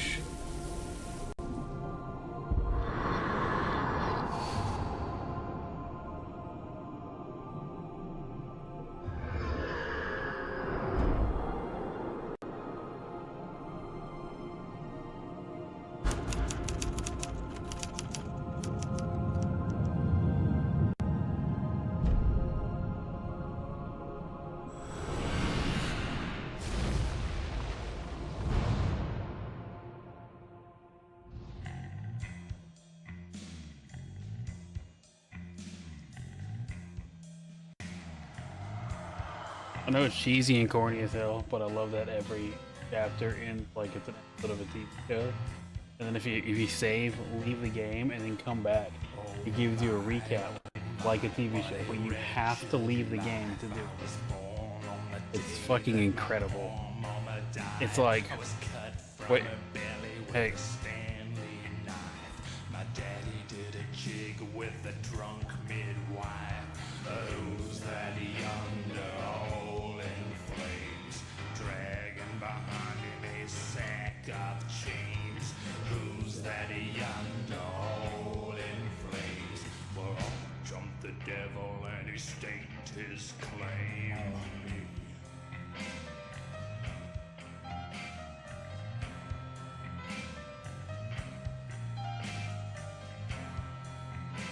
See what it is.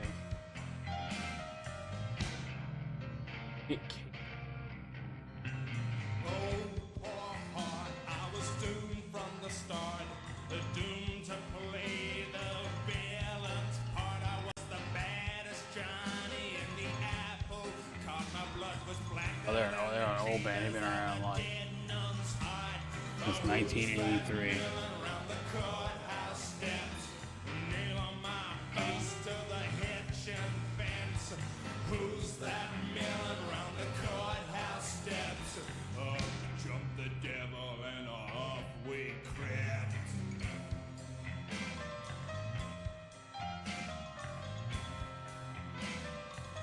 This song's a banger, dude.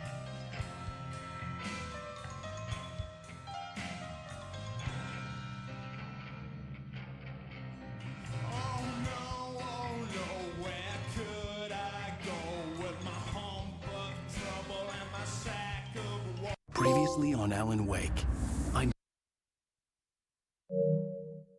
hunted by the law. Sheriff, Wake's running. I'm giving chase. Are you seriously telling me that He's doing writer it just after took this. out my deputies? A thriller I supposedly wrote is coming true. The genre of the story seems to be shifting.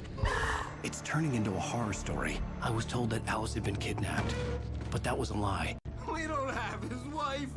We don't know where she is. Her purported kidnapper was eaten up by the dark presence before it attacked me.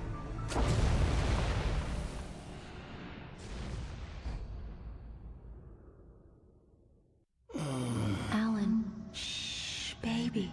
It was just a nightmare. Alice. There you go, Alan. Hartman, I fell. I had to give you a sedative. Don't fight it. You went through another rough period. What? Right now, it's very important that you stay calm. We don't want you to have another episode. You're a patient at my clinic. Have been for a while now. The shock of your wife's death triggered a mental illness. No, you're lying. You're suffering from various symptoms of undifferentiated schizophrenia. Bastard. It's okay, Alan. Just let go.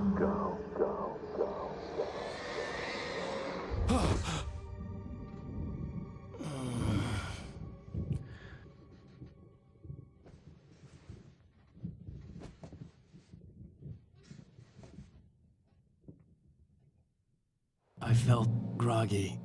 Whatever Hartman had bumped in me was making me numb. I felt like this was happening to someone else. Someone I was watching on television. I couldn't think. Couldn't focus. The door was locked. I was a prisoner here. There were only empty sheets of paper here. No manuscript pages.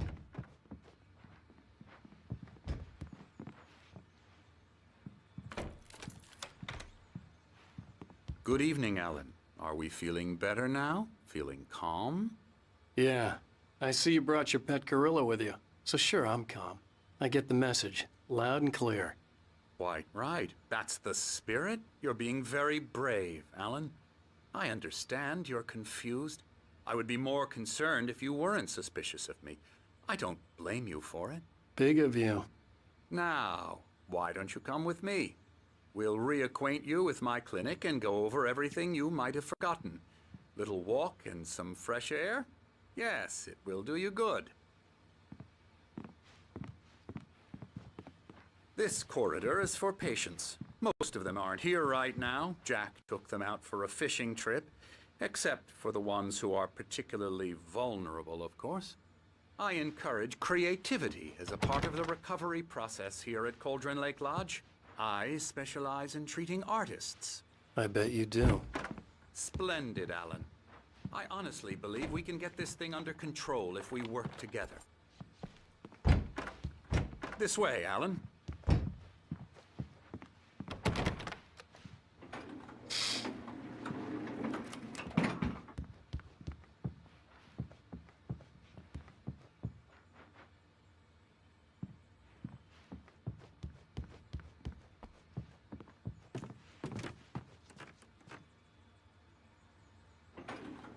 Now, Alan, from past experience with you, I know I need to get right into the heart of the matter as quickly as I can after an episode.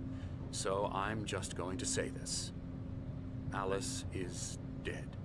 No. You're in a very vulnerable state until you understand and accept this. Alice drowned, and you couldn't face that. You're suffering from hallucinations, paranoid delusions, unusual thinking, an obsession about light and darkness, a feeling that everything revolves around you, your thoughts and dreams. Your mind has constructed an elaborate fantasy scenario in which your writings are affecting reality. She has been kidnapped and supernatural forces of darkness are trying to stop you. We go this way, Alan. I wasn't ready for another shot, so I went along with it. He had to be lying. But under the influence of the drug he had given me, I had to fight not to believe his words. It's all in your head. You've been making it up. Apart from the tragic accident with your wife, no one has been killed. Your delusions are just a manifestation of your subconscious mind trying to protect you from the too painful truth.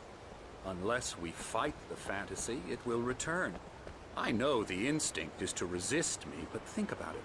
Doesn't this make far more sense than the insane supernatural conspiracy you have concocted in your mind? You're a skeptic by nature, Alan. We both know this. Everything can be explained logically.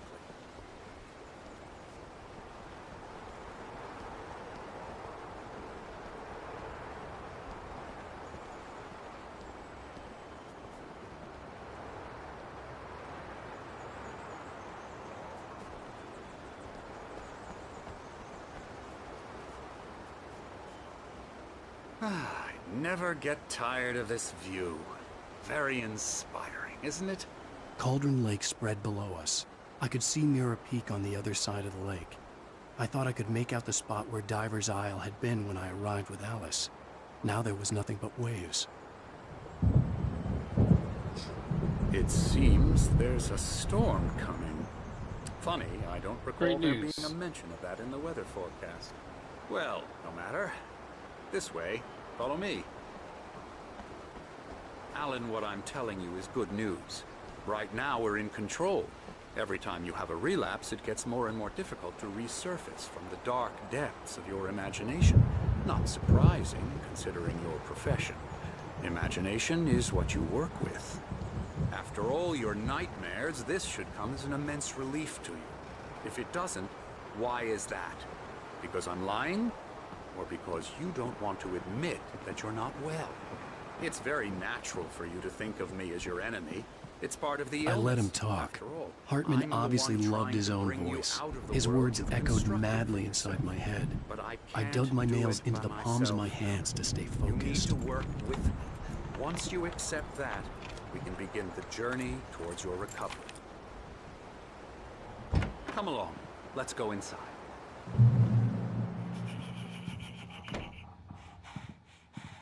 Now, here's the entrance to the office wing. That's for staff only. You were impressed by my trophies when you first arrived here. I do love to hunt. The great outdoors, man versus nature. Scary. Pretty damn wonderful, yeah.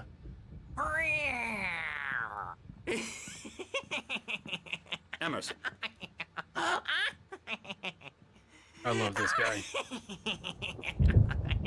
I'm a real bad dream, mister. You should be afraid of me. Don't want to run into me in the night, that's for sure. Please, Emerson.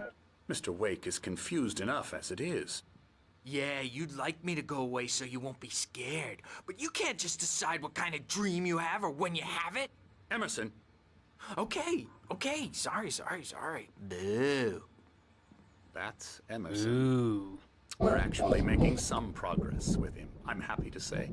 He works on video games. Ooh, yeah. It's trash, of course, but it does involve some small creative effort, which makes him receptive to my therapeutic methods. No kidding.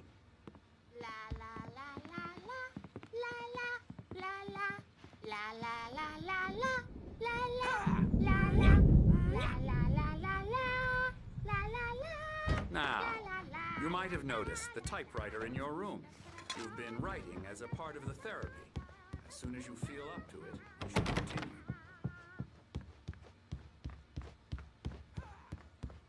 Check out up here.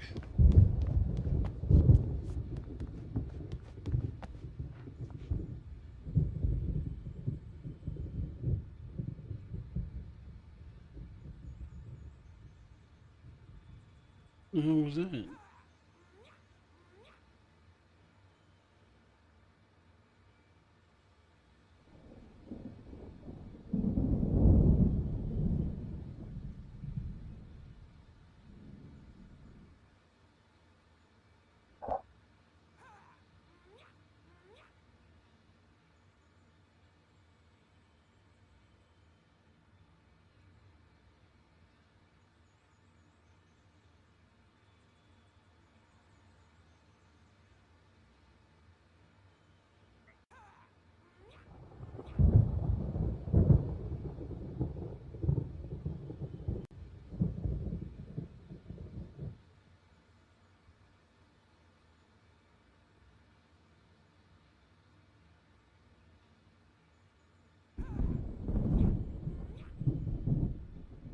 okay. Was.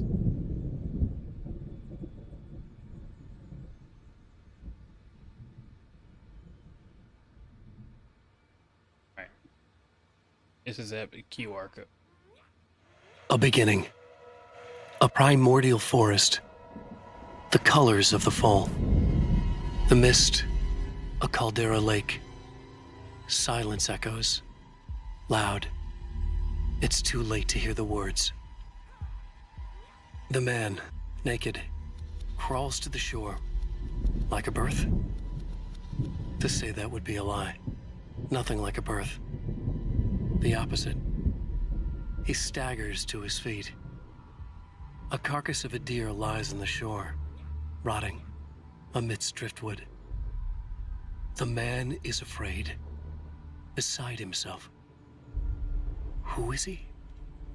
He doesn't himself know. Dark waves have washed it away.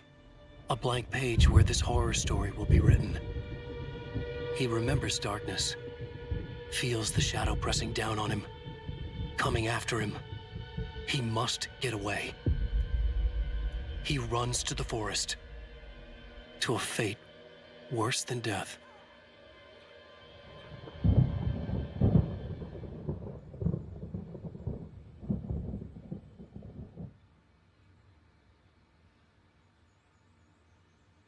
Noise.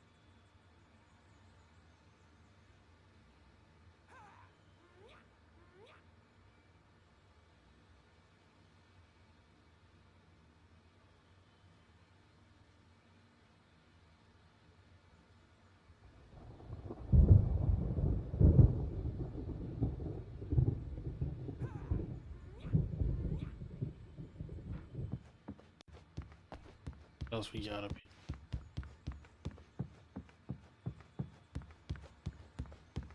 Hartman had mentioned that the power had been acting up. Maybe that was the reason for the generator and the work light on the balcony. The generator hadn't been activated, and there was no key.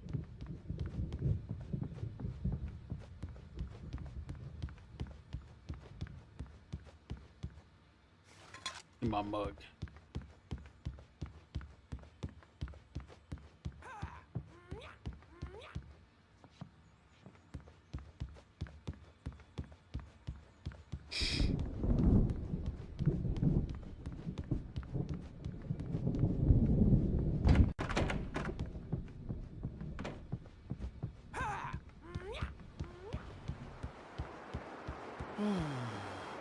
Oh, hello.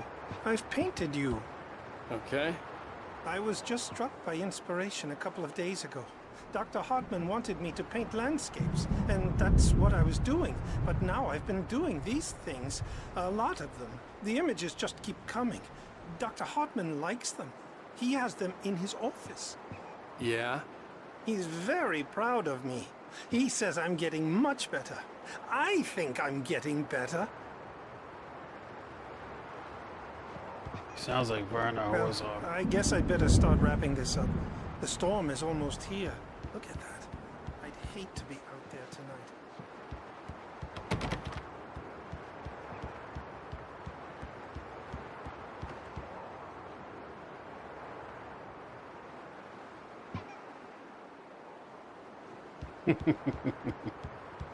It's the squeak for me.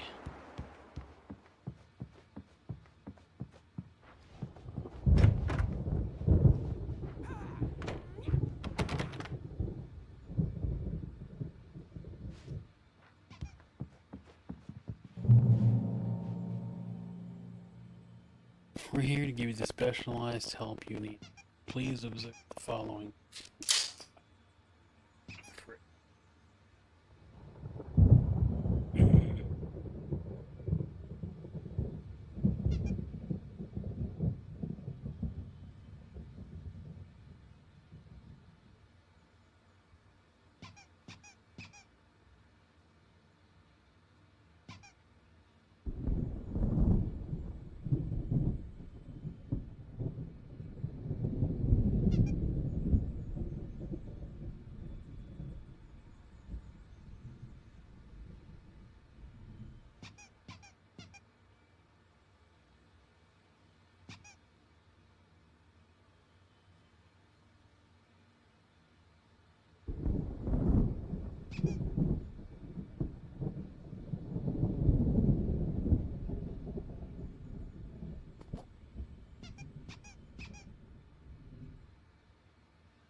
Okay.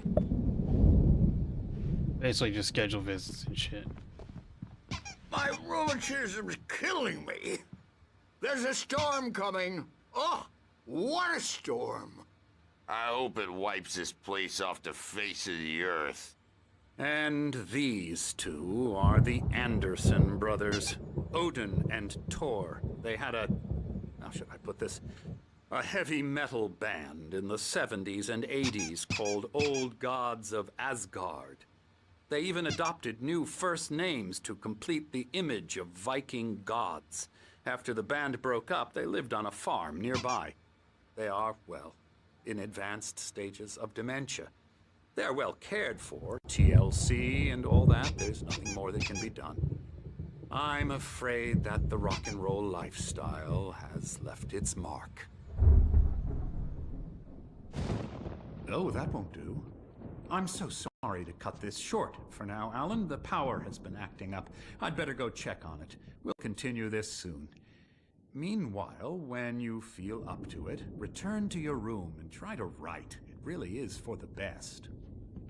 Don't you think?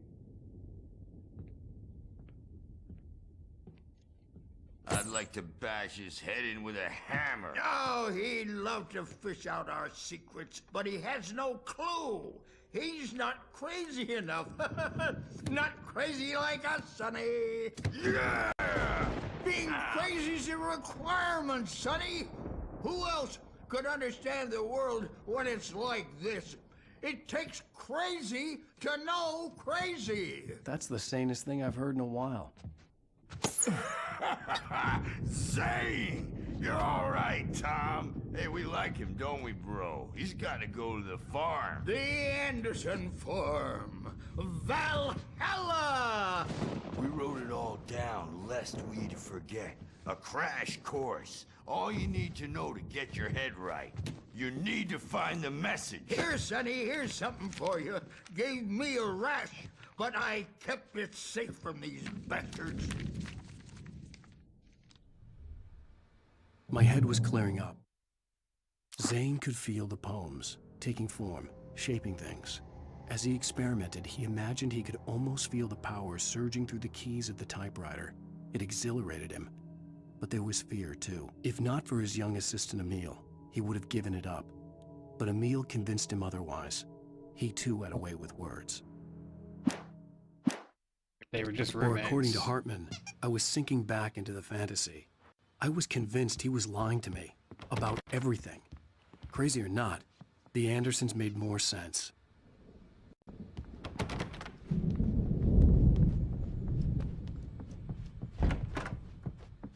Power again. He's checking on it now. Yeah, good thing he's not overreacting or anything. Well, he's the boss. I may need a hand here later on, Burge. The storm's bound to make you-know-who jumpy. You know how they I'm get. not myself. Gotcha. It's hard to think. There's a shadow inside my head. I can only focus on writing. Everything else is a blur. I'm trapped in this cabin. Have been for days, but it's always dark outside. My editor is real. I saw her again. She's not human. It's not human. A dark presence is wearing the old woman's face. She was covered in clinging shadows. There's a hole in her chest where her heart should be. I think I've made a horrible mistake. I don't think I'm any closer to saving Alice. It's been lying to me, using me to get the story it wants, and the story will come true.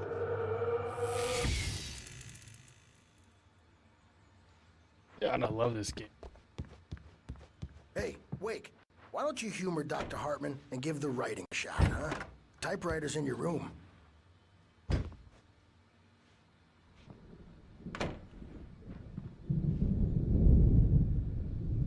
Oh, nice. Shitty ass TV. Just a puzzle game.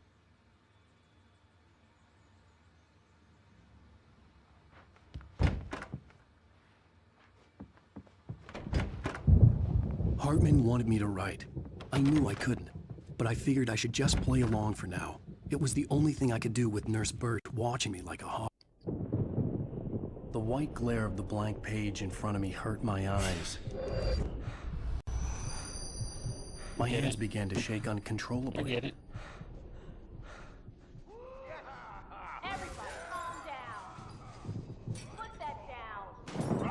Bert, I need I like that this part of the movie. Hey, Wake, you stay here. Game is kinda I'm gonna go see inspired by, what's like, up. one flew You over just the- keep doing what you're doing. Be cool, okay? That's it.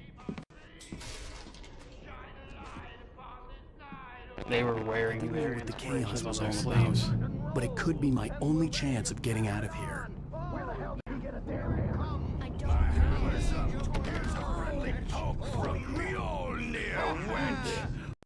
Afraid of the crazy brothers, are ya? Not so weak now. Sinclair looked bad. That wasn't a love tap.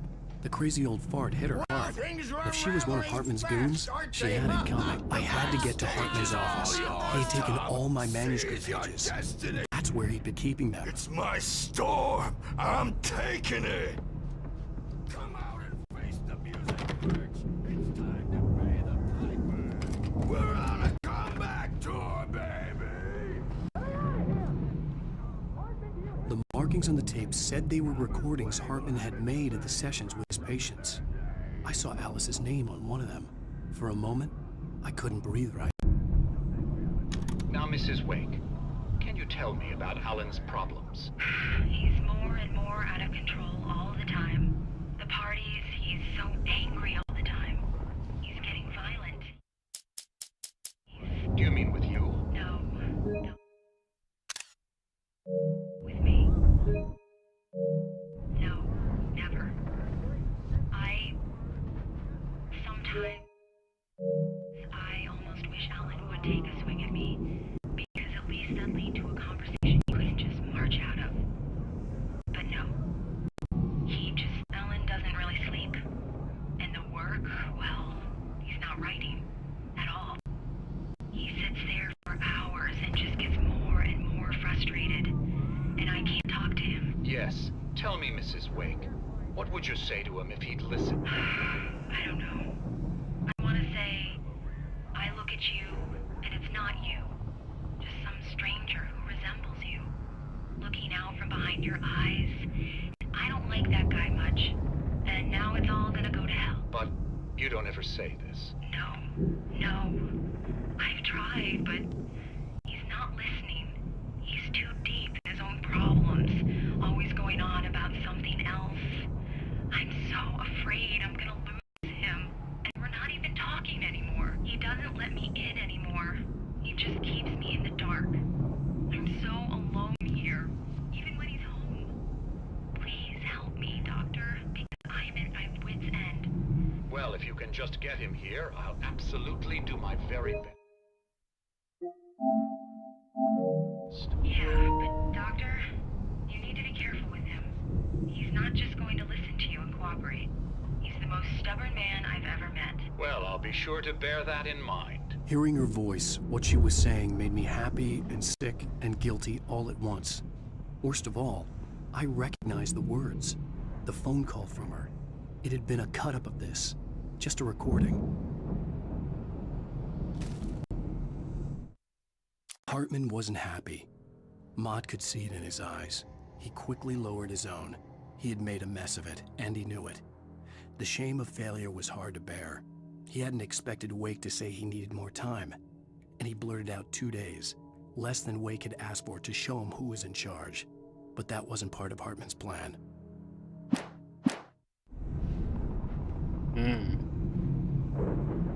It's watery.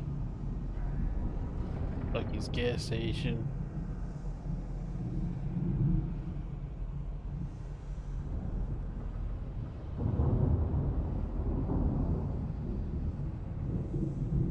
Where am I? Okay, there I am. Found it. All right.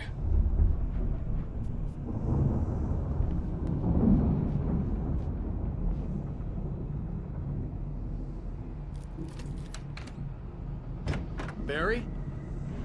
Ow! About time! Barry, What's wrong with your mouth, man, dude? I'm glad to see you. We need to get to the Hartman's fuck? office. It's right next door. You okay? Yeah. I mean, no. The cops found me at Rose's trailer, but they didn't hassle me too much. I'm obviously a victim in this, and I demanded to be treated as such. Or else I'd sue their asses. Speaking of asses, that Fed gave me a real hard time, but I had no clue where you were. That guy's crazy, Al. But he let me go, and then I get a call from Hartman, that son of a bitch, who tells me you're here, and I should come pick you up, but when I got here, 2 goons clobbered me and stuck me in there. What's with the cutout? I stole it from the diner to piss off Rose after what she did to us. That'll teach her. Yeah, that's a harsh punishment. Come on, pal, we gotta get going.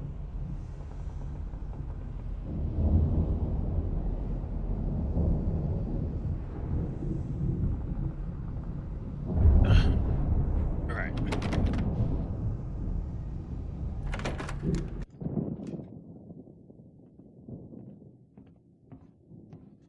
These were all the pages I had on me. And more.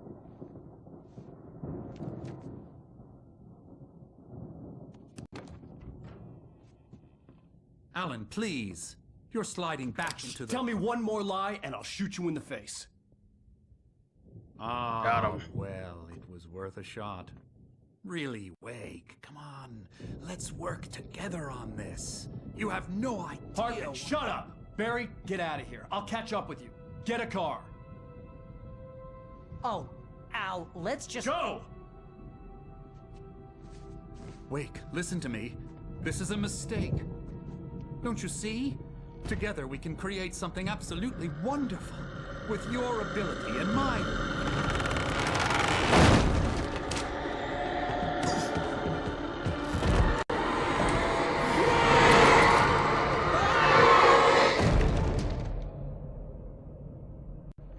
Oof.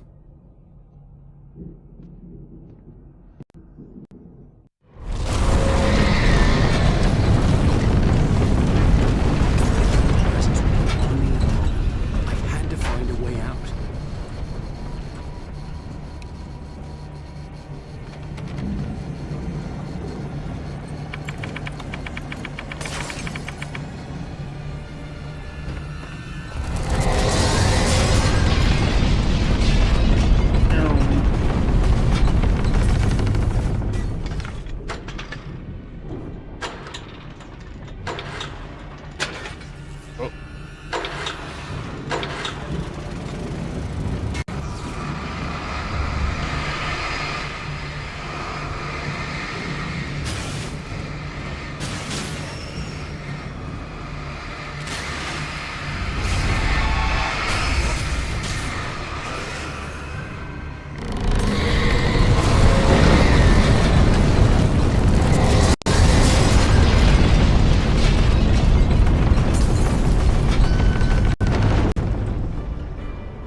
You checked out some.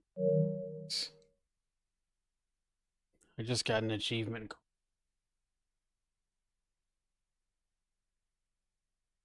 A shiver down your back, a glimpse from the corner of the eye. You can't find it on purpose, but take a wrong turn, board the wrong bus, wonder where you are when you wake up, and you will find yourself in the small town of Night Springs. Tonight's episode, The Dune's Merit. Sometimes, even the simplest things prove impossible. Consider, you get in a car and leave a life behind. Easy? Not tonight. Thanks for the ride, Mark. I'm so glad we're leaving this place. You have no idea. What, Night Springs? Come on, Linda. Relax. It's not that bad. Hey, what's that up ahead? Oh, God. There's someone in the road. I think there's been an accident.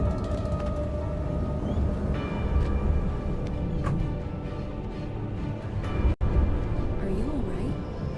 Oh no, Linda! Oh no! It was me on the road! Wait! Tell him to watch out for the truck! Watch out for the truck! My God, Mark?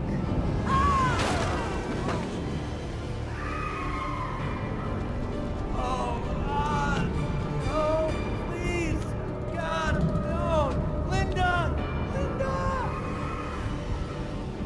Thanks for the ride, Mark. I'm so glad to be leaving this place. What, Night Springs?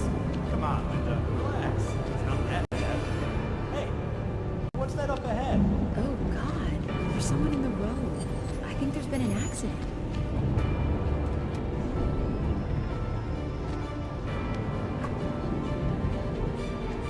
Are you alright? Oh no, Linda! Oh no! It was me on the road! Wait! Tell him to watch out for the truck! Watch out for the truck! My God, Mark? And there you have it. A vicious cycle, brutally punctuated by the blast of an air horn and screaming metal. Many roads are dangerous, but none more so than the one that leads away from Night Springs. Nice. Magic, parlor tricks, smoking mirrors. But for some, magic is more than that. It's a way of working the secret machinery of reality itself. And I'm playing another episode? That Eldritch Brotherhood can be found in Night Springs. Tonight's episode, What's in a Name? I'm gonna share in 2 episodes. We find an old man standing on an old... I'm just casually sitting here, like, leaning his bony frame against the road steel. watching TV. And though he looks idle, It's like Twilight Zone episode. his young apprentice attends to him as good They recorded apprentices like a do. whole live action vid. Yes, Like, yes. Twilight Zone episode. Coming along nicely. That's fucking game. Don't you think, boy? Yes, mate, yes. Sir, we've been getting some complaints. Are you defacing the bridge? Oh. No, I wouldn't do that. Sir, I can see the screwdriver in your hand and the scratches on the steel beams. You've been spotted doing this all over town. Yes, I have been very busy, but I'm no vandal, officer. Exactly what are you up to, sir? He's writing his name on the town. The youngster is correct. I'm writing my name, my whole name, the entire and complete description of my soul on the town. I'm almost done. Yeah? Well, all I see is an old man tagging public property. I should bow down to the wisdom of your years. Words have power, young man. Names and titles especially. Uh-huh. And, what's your name supposed to be? Tell him, boy. Tell him while I finish the carving. Officer, it's... Say my name, boy. Say it. It's Night Springs, officer. But isn't that... That's the name of the town, isn't it? Yes, it is from now on. Wait, where'd he go? Hey, where is he? Oh, officer. You know where he is, and what he is, don't you? I think you should get in your car and drive away, and remember which town you're serving.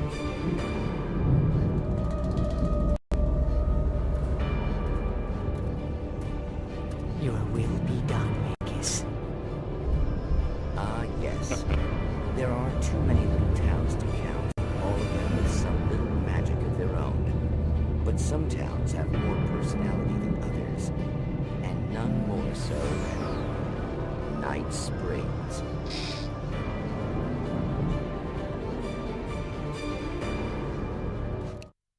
Hartman knew he was no creator. He had no ambitions on that front.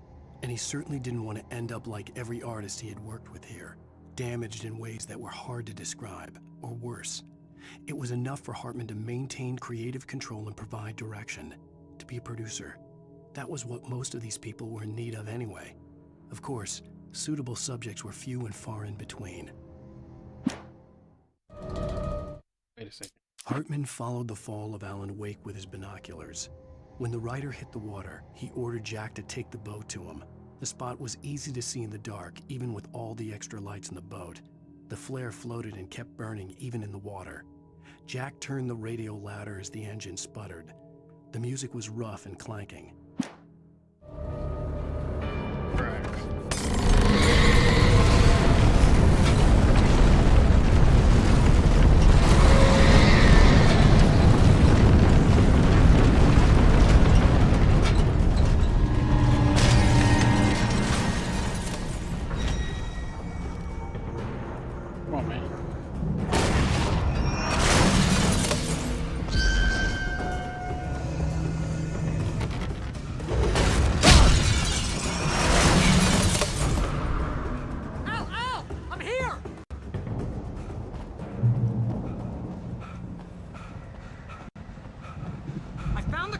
But the gate's locked. You're gonna have to go through the hedge maze over there. Barry, I don't have a light. Take this, Al. Oh, God! Look at the house, Al! Look out!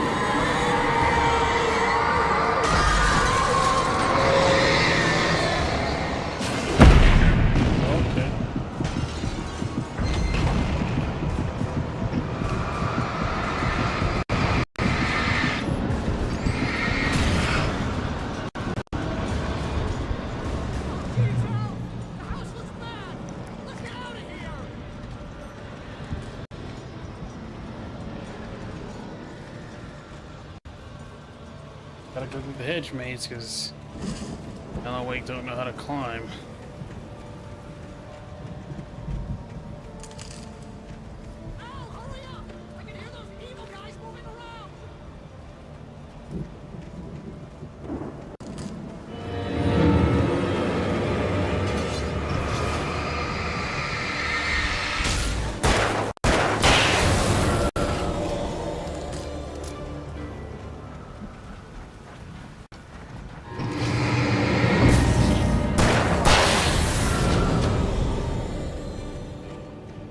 Don't trust him.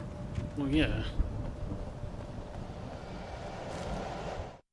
I stared at the Viking paraphernalia that littered the area, surrounding an unlikely centerpiece. A full-size stage complete with an impressive sound system with all the trimmings, including a dragon. It took a special kind of crazy to build something like this in a remote field. When the sky split open with a deafening boom and the music started blasting, it felt strangely appropriate.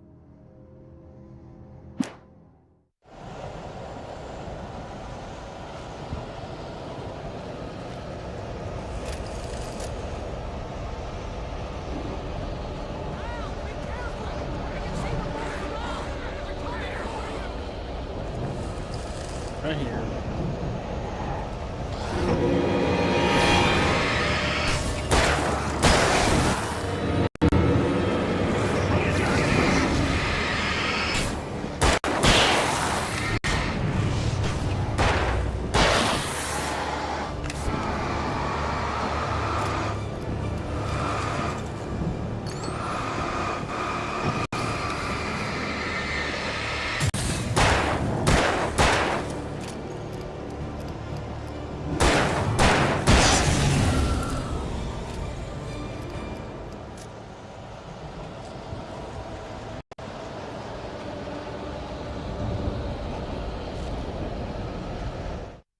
Hartman hurried down the corridor. He had disliked leaving Wake when he was surely at his most susceptible to therapy. But this was not an ordinary storm. Wake had been writing, and he had woken something up in the depths of the lake. Now, it was coming for him. Hartman had naturally prepared for a situation like this. The idiot brothers would keep Wake distracted while Hartman double-checked everything, just to be sure.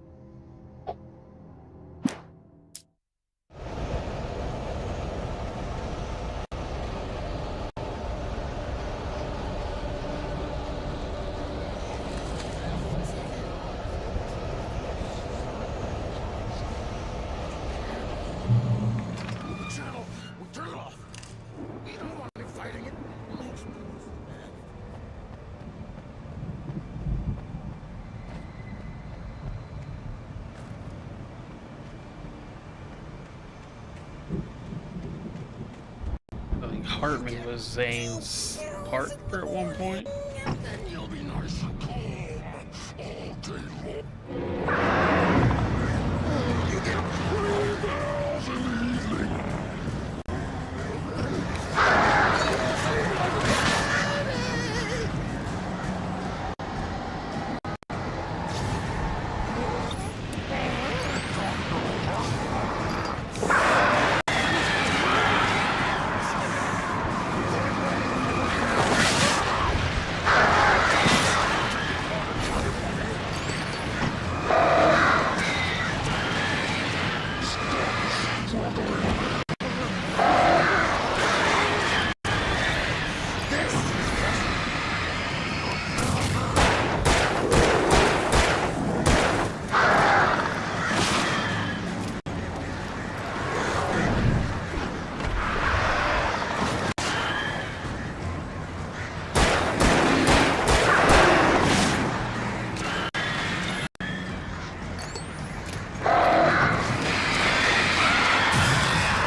ammos, batteries.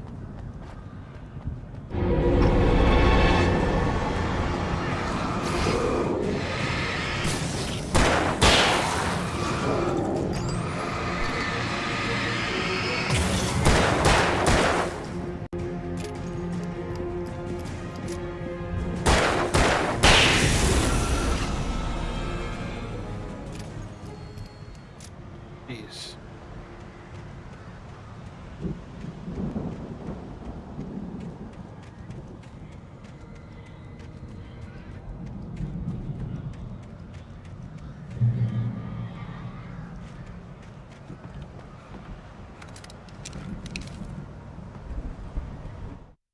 Mott knew that Wake was smarter than him.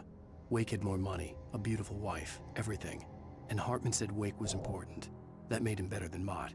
But Mott was calling the shots now. He'd expected Wake to whimper and grovel, but instead, he seemed willing to fight. Mott knew he'd gotten under Wake's skin. If only Mott actually had his wife. The thought made him shiver.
Ain't like that.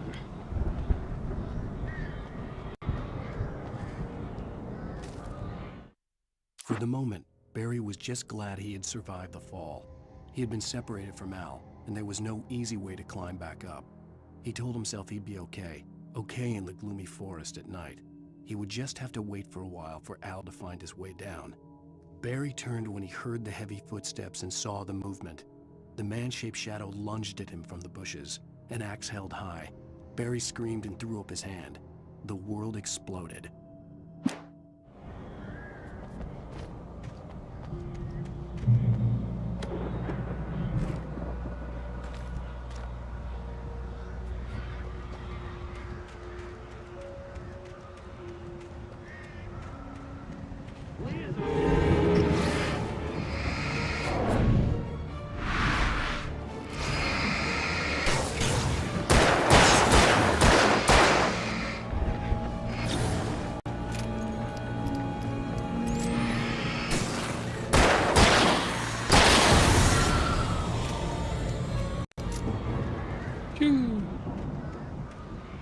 Birds in time.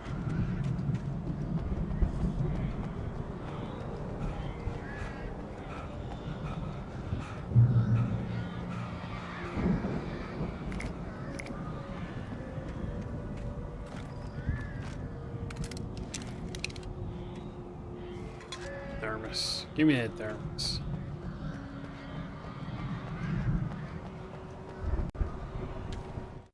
Hartman watched as Wake's features slackened. The man was bullheaded, no doubt. Even lying on the bed, he'd almost broken Hartman's nose the second time. But with a little time, he could break Wake down, give him proper direction. Wake was easily the most promising subject he'd had. Well, since Tom, really. "Sleep well, Alan," Hartman whispered with a smile. "Let me take care of you." He sniffed hard to clear his throbbing nose, swallowed blood, and barely tasted it.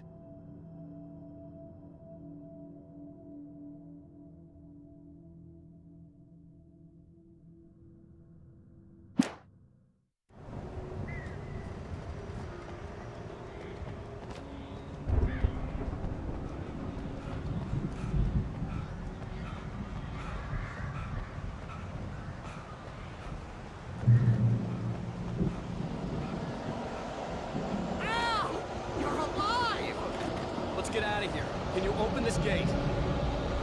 Maybe. Barry. Well, I slammed it shut when the nasty showed up, and the key fits kind of loose in the lock, so, Barry! I'll find it, don't worry about it!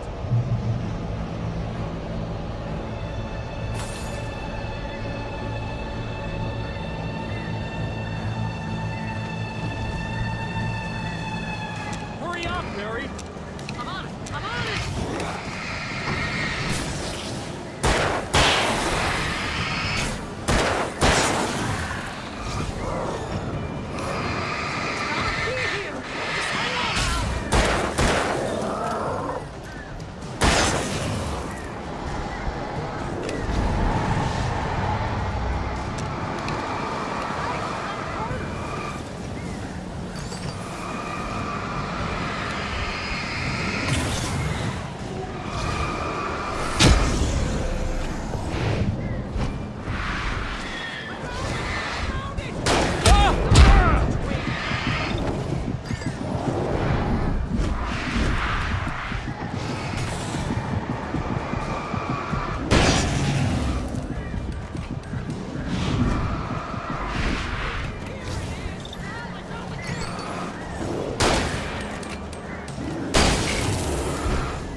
Ooh.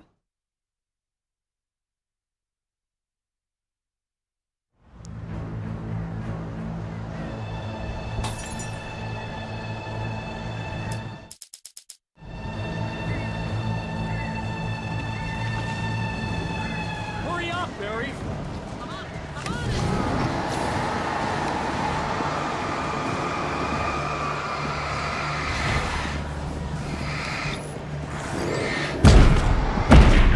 Oh, okay.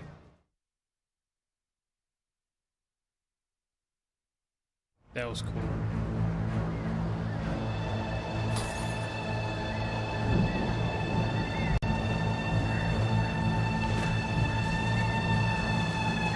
Hurry up, Barry!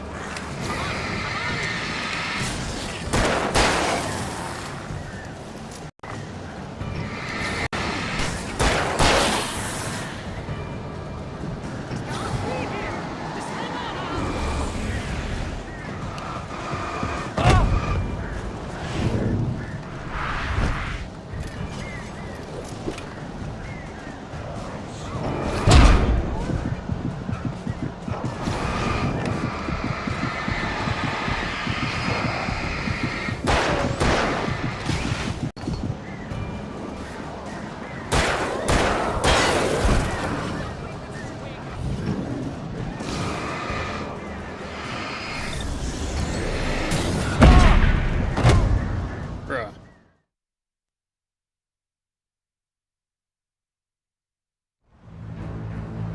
This is about to be hella shenanigans.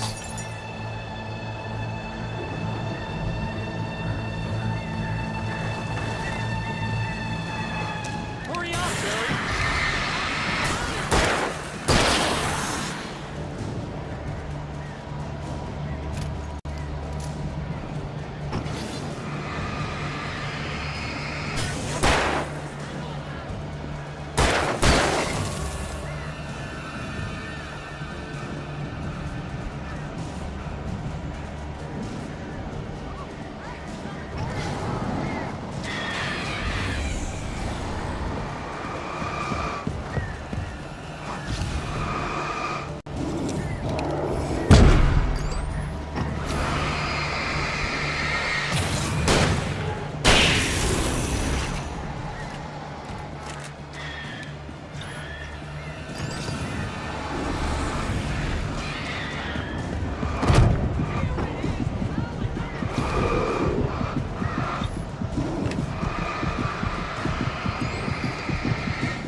Shenanigans.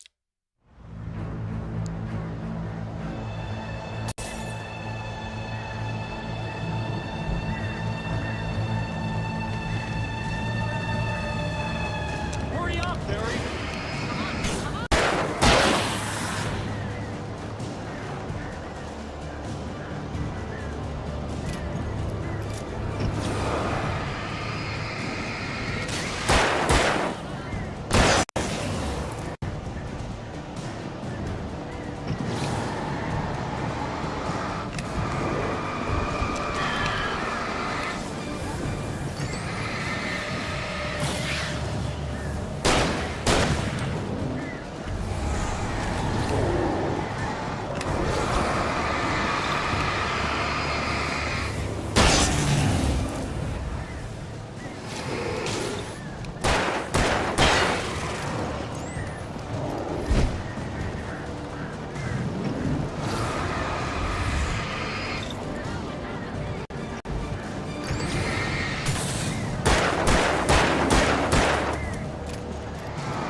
Please tell me we're headed for the nearest "You're now leaving Bright Falls. Come back soon" sign. We're going to the Anderson farm. I knew you were gonna say something like that. You know what? You owe me big time for this. When this is through, if we make it, I don't care what anybody says, I'm done with darkness. You're gonna buy me a tanning bed as a gift, and I'm gonna live in it.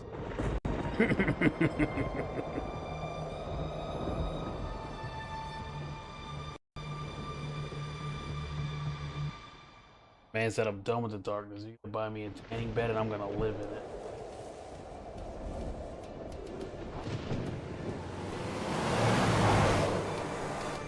I'm crazy, but that's fine, Barry. Oh, you got that right, Al. You're barking mad. You are by far the craziest. But maybe that's inevitable when you deal with crazy stuff like this. It helps. This is happening, Barry. Alice, they never had Alice. She's trapped in the darkness at the bottom of the lake, but she's not dead. Al, how can you know that? I know, Barry. I can... Al, No, listen. I can bring her back. I can find her. There's something special about this place. The lake, it does something to the works of art created here. It makes them come true. But there's a catch. The dark presence, whatever that thing is, twists it to its own ends. That's why all of this is happening. It's using my manuscript to take over everything. Al, I believe you. It happened to Thomas Zane before, it happened to the Andersons. I believe you. Crazy or not, you're not delusional. Weird shit's going down. That's a fact. I'm on board, man. I'm with you. The Andersons knew about it, but they were too far gone to tell me with all the drugs they were on. But they wrote it down. There's a message somewhere at their farm, Barry. We just need to find it. Look out!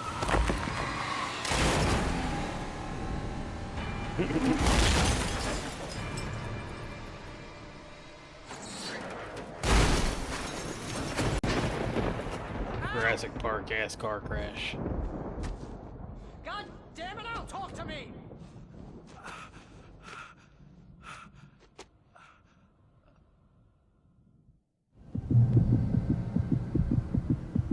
I had lost my gun in the crash. Barry was nowhere to be seen. Barry! Barry! Oh, man, you're okay! Jeez, it's good to hear your voice! I was trying to get out of the car, but the ground gave way. Man, what a drop! Don't worry, your cutout is fine. Forget that! Are you okay? I hit some bushes, didn't get a scratch. There's no way you can climb down, though. It's like a sheer wall. Ah! Al! There's something moving down here! Barry, it's a take-it! Use a flare, Barry! Yeah! Barry, are you alright? I'm good, Al! I'm great! Guess you never mess with anyone from New York City! Your way around to the farm, Al! I'll be waiting! Barry, just wait for me, okay? Al! I'm not staying here! It's suicide! I'm going to the farm! I'm gonna go ahead and secure the area! You can catch up! Don't worry about it! I'm on the case! Now he's Rambo. This would turn into a disaster if I didn't catch up with Barry.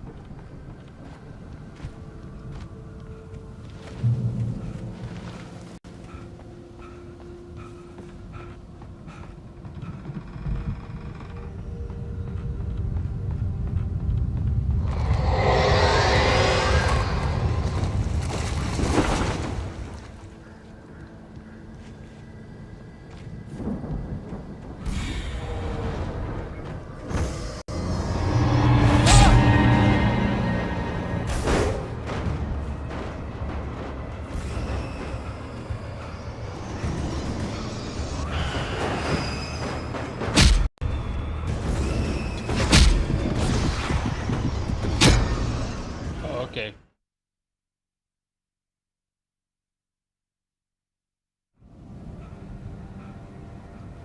It's kind of a goofy way to go.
When he stopped the car at the Anderson farm, Walter felt relieved.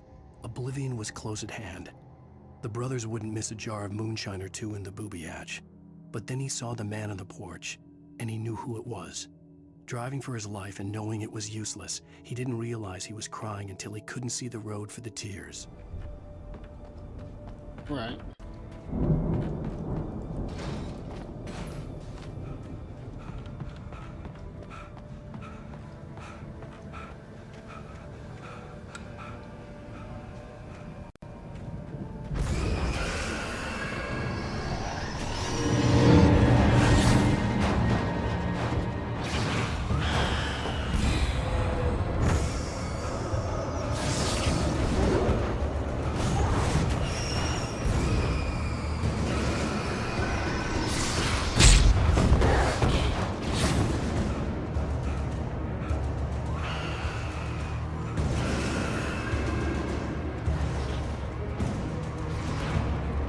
Birds.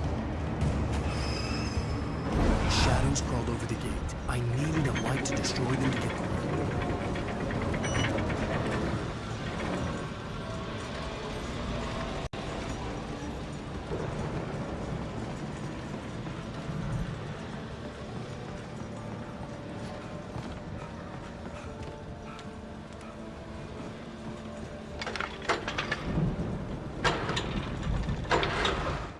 Agent Nightingale stared at the passed-out rider. The man was sleeping off one hell of a night. Nightingale felt a stab of envy at Wake's oblivion, but he had a job to do.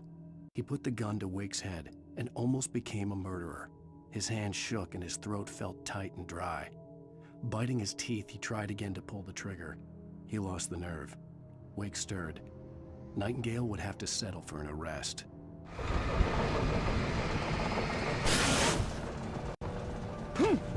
Oh, okay. I could sense the movement in the woods ahead. Facing the enemy without a weapon was dangerous, but I had no choice.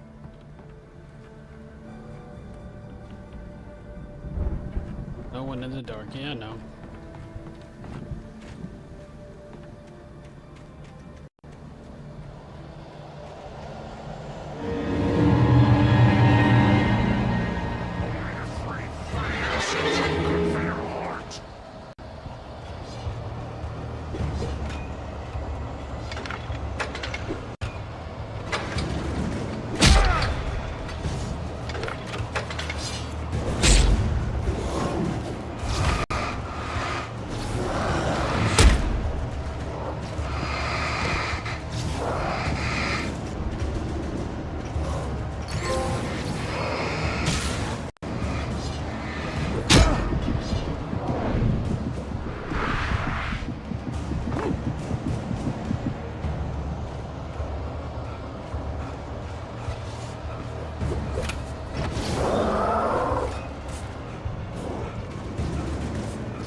driving away from the farm, headed in the same general direction as I was. For all I knew, it was Barry, caught in the consequences of leaping before looking.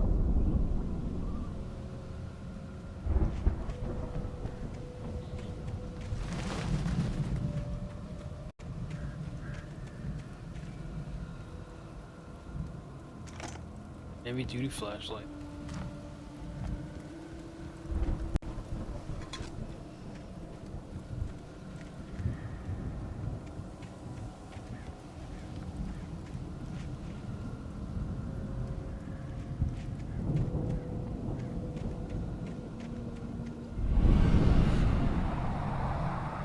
The car was heading for the cabin up ahead.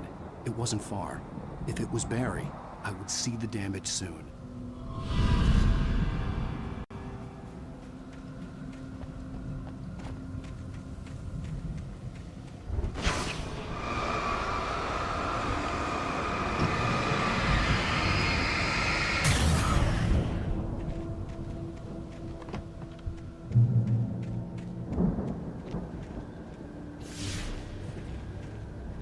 I'm trying to deliver each page to the right time and place. I'm trying to show you how the story goes. I had seen glimpses of the light before. I had seen it in my dream. It was a strange spaceman or a diver in a bulky suit. He was the one who'd been placing the pages on my path. The dark presence followed the choreography laid out to it in the manuscript, growing stronger and stronger, moving like a storm from one scene of destruction to the next.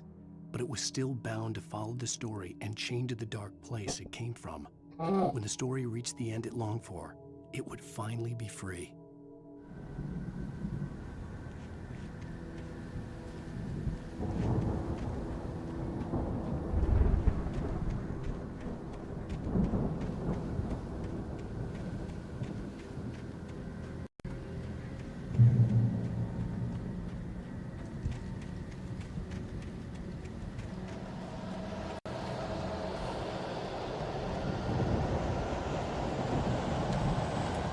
The storm raged on as the Anderson brothers walked unsteadily away from the clinic with the other patients in tow, knowing that this time they wouldn't return.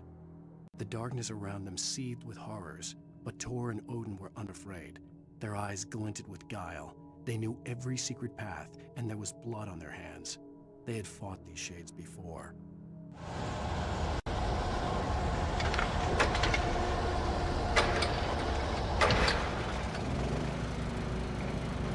Noise. Someone had left a gun behind. Now I had a fighting chance of reaching the farm.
see the car, but there was no sight of the driver.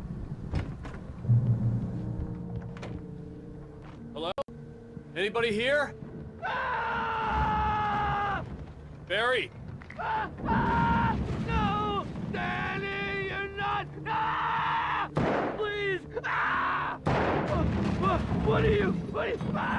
No! Don't! I'm sorry! All right.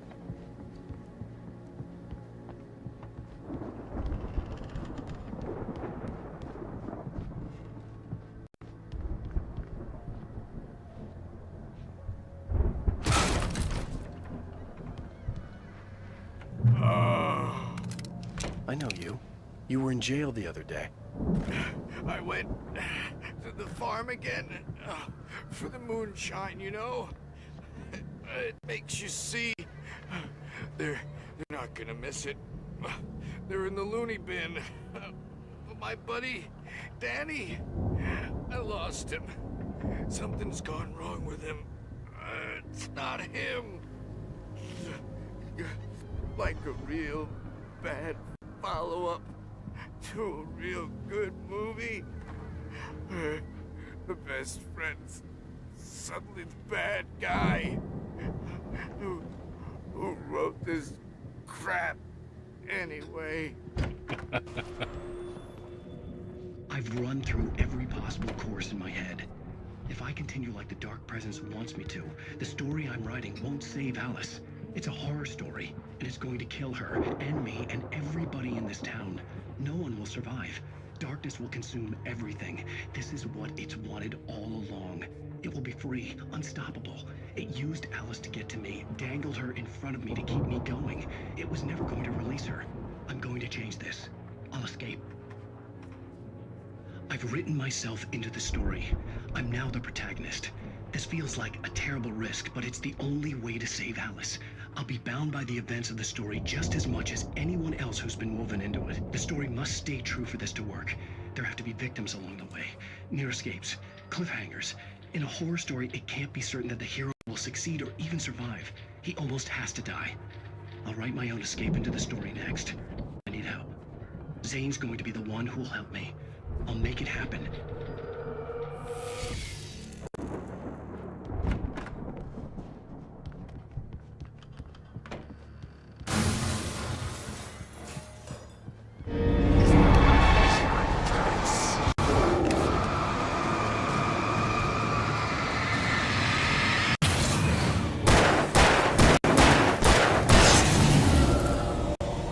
Let me guess.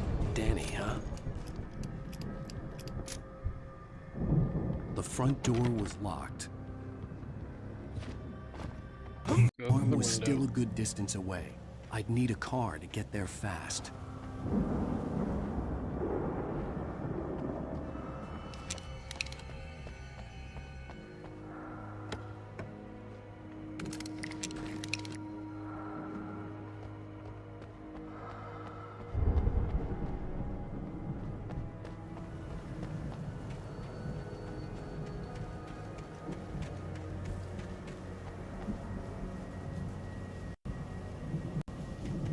What else we got here?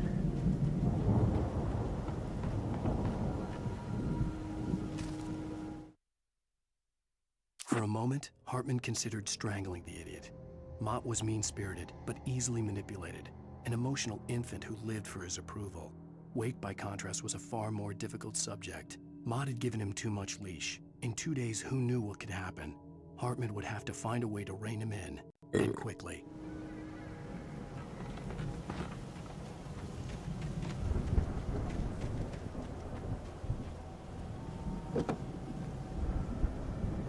If Barry wasn't up here, he was probably in trouble down at the farm.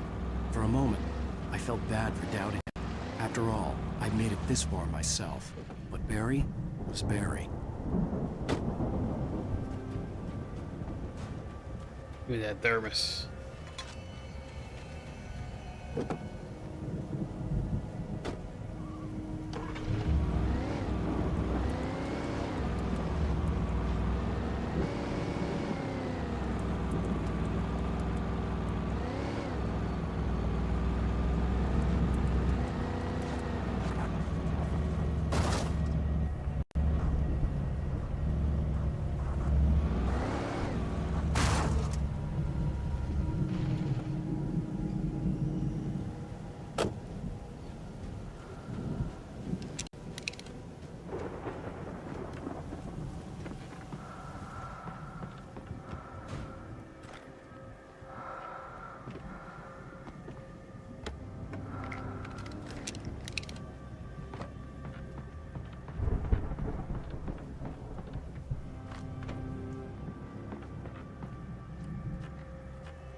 Did I jump scare you?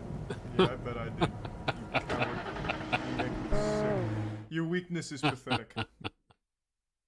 That was good. Johnny just fucking got like a motherfucker. Yeah. I didn't realize I had that one. Voice critical jump scare. Oh yeah, I remember adding that one specifically thinking, hey, one day Donnie's gonna find this one. It's real good. Good job, Donnie. You found the present I left you.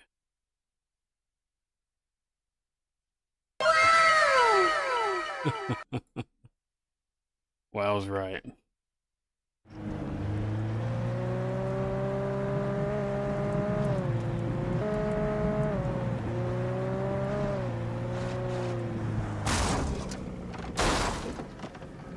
Yeah. Gonna leave that there.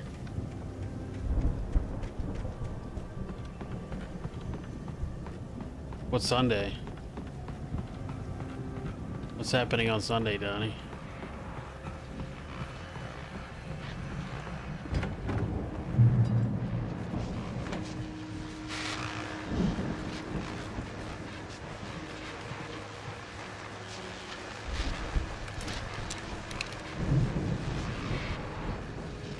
Well, as I'm sure everyone's noticed, that storm Oh, that's tomorrow, coming Daddy. is finally here.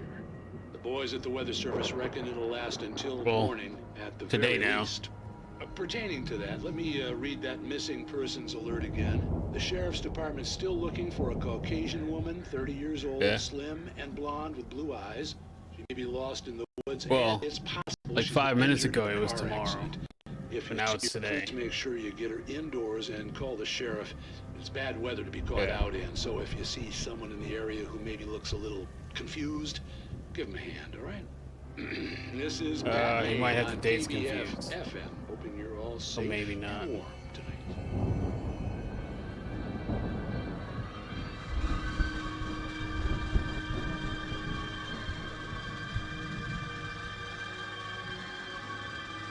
Just make sure.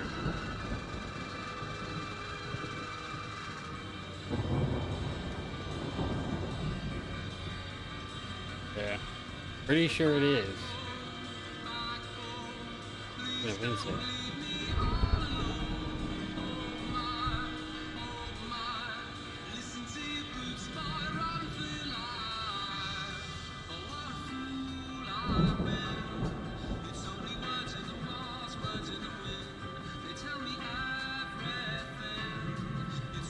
Okay, he's correcting himself. He'll be there Saturday, and by Saturday he means tonight. It's gonna be tight, Donnie. It's gonna be tight.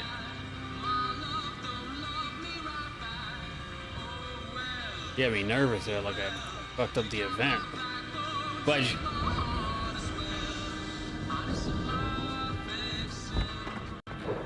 well, the event was May 1st because we picked a day before we picked a venue.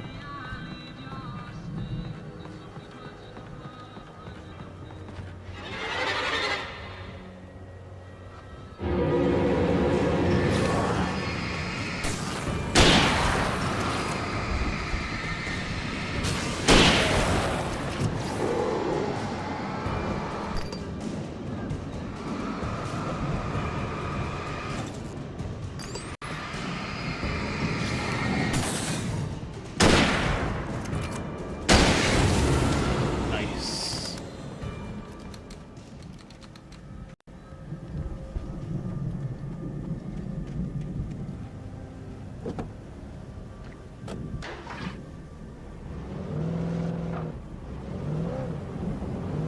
Got myself a little Buick.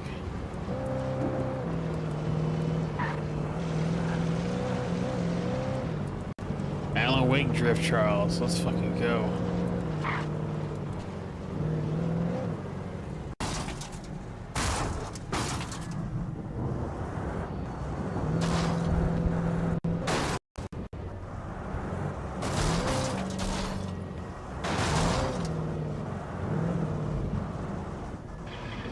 Let's leave it right there for now.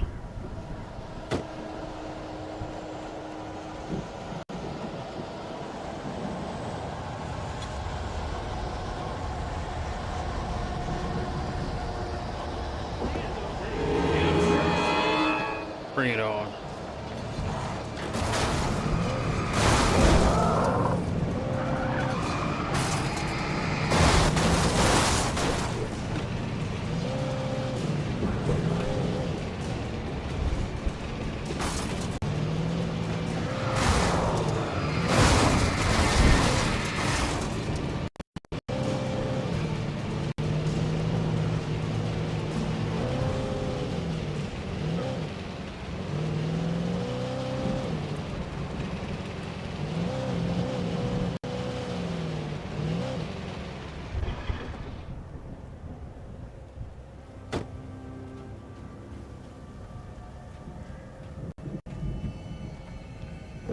Let's try that again.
Easy enough to kill that thing.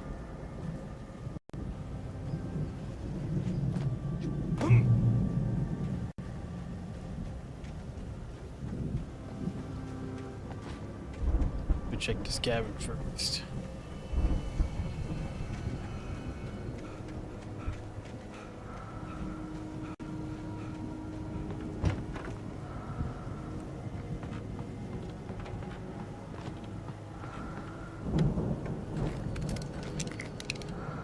Nice.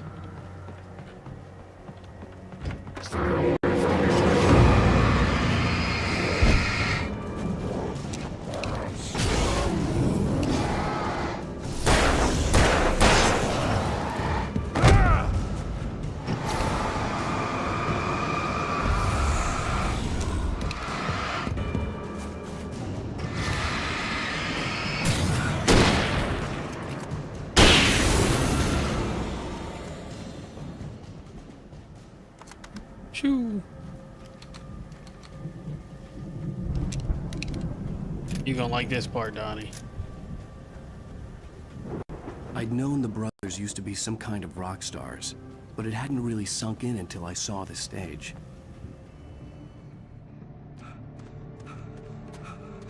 Ow! Run! Incoming! There's too many of them!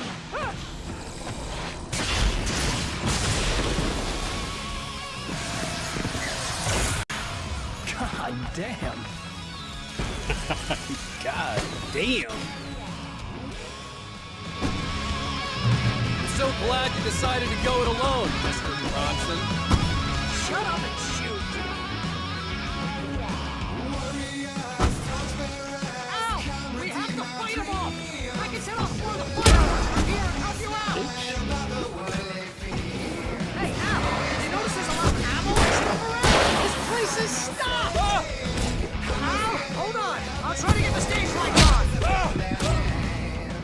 Wow, thanks, Barry.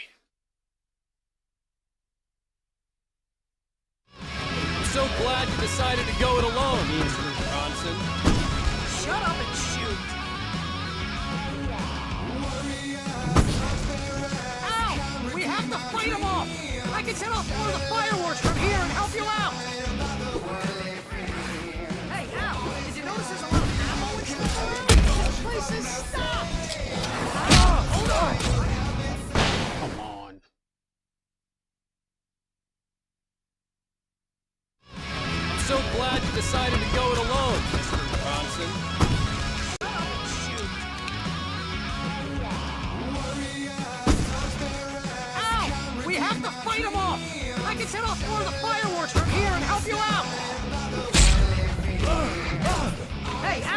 you notice there's a lot of ammo and stuff around?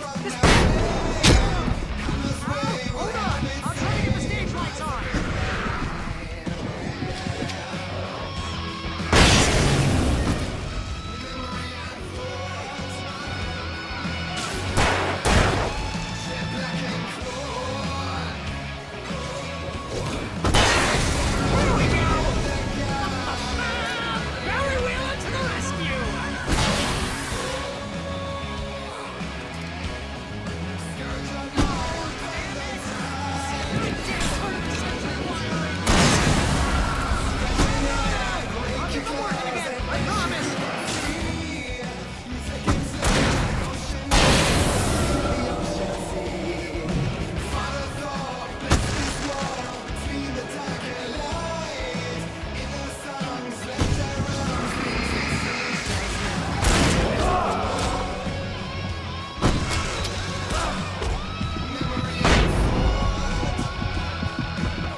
Nice.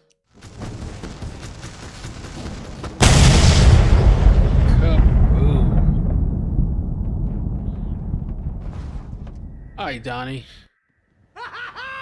That was awesome! We'll see you tonight, Bright buddy. Falls, rock and roll capital of America. Thanks for letting us know you're coming. Look forward to seeing you, buddy.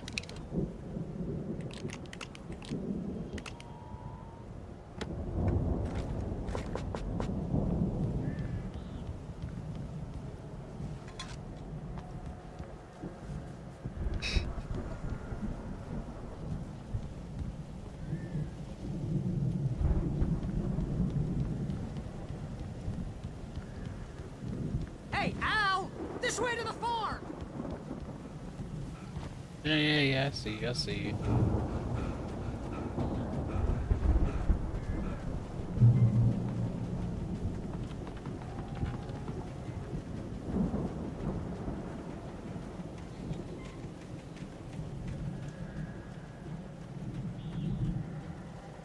This motherfucker in this goddamn fucking cutout. No reason to worry. Your cutout's good as new, right where I left it. I'll come back for it once we have the place secured. Yeah, that's been my biggest worry all this time.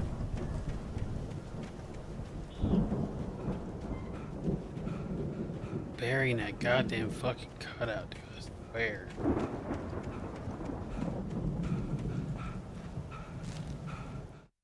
Deputy Mulligan tuned Thornton's chatter out. He didn't think riders were particularly useful people, and a huge manhunt for one struck him as idiotic. Certainly not worth the missed opportunity for coffee and pie. It wasn't even clear what the man had done, except run from them at the trailer park. Mulligan knew he wasn't alone. The sheriff's patience with the Fed was running out.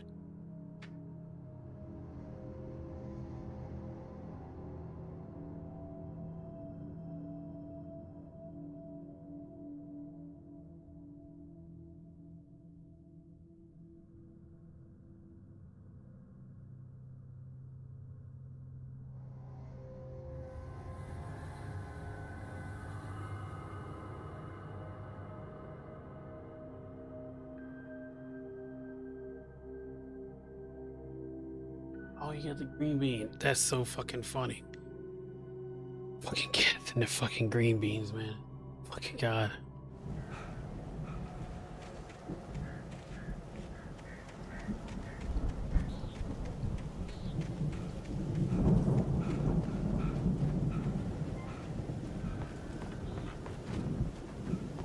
Wonder if she'll eat it. Wonder if she'll eat the green bean.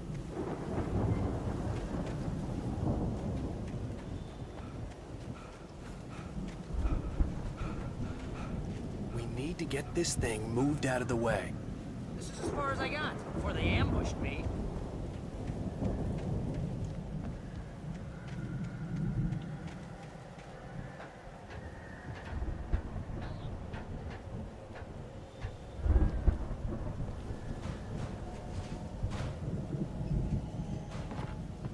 Hey, I think Alan Wake here has something to say. What's that, Al? I'm Alan Wake. I'm always right about everything. And if I don't get my way, I'll sulk all day long. I'm always intense and moody. It makes me very attractive and mysterious. Right now, I'm just standing here because I need my best friend Barry to carry me. But that's okay. I can just take him for granted. I think I see what you did there. Yeah, it was pretty good. You want me to do my imitation of Barry Wheeler? No? Thought so. Fucking ridiculous.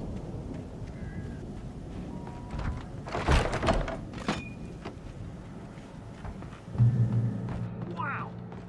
You look at that thing, Al! They really went all out with this. Sleep. We all spend a third of our Night dreams in Springs. its soft embrace, Man, somewhere brings back between memories. fantasy and Hey, oblivion. remember when I got you that gig? But Your dreams first have a real way of writing forcing job. What got you themselves into started? waking life, Was this one of your or vice episodes? versa. In Night Springs. Tonight's episode: The Dream of Dreams. That's by someone else. We join Mr. Jones as he explores the endless dreamscape, only to be brought to a sudden stop by a decidedly mundane situation. A long line of people. Hey, Jones, right?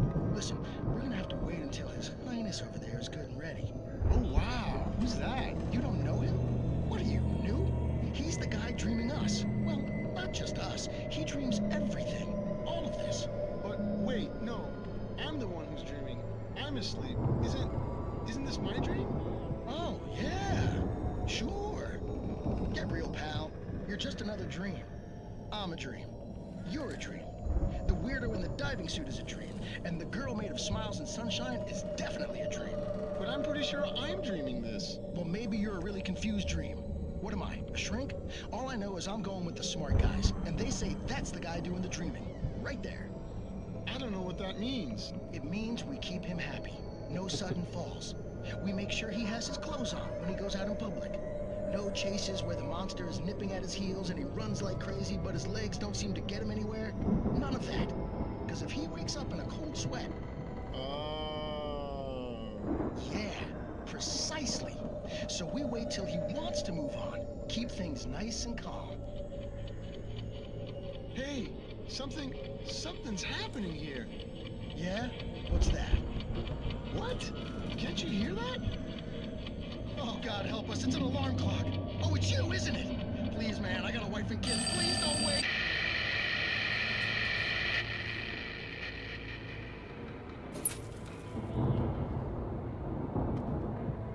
That is, he usually plays a little. Alright.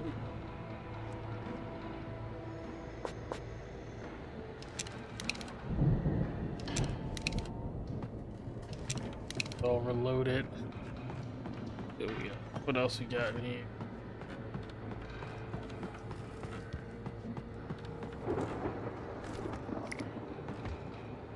Batteries. We need batteries.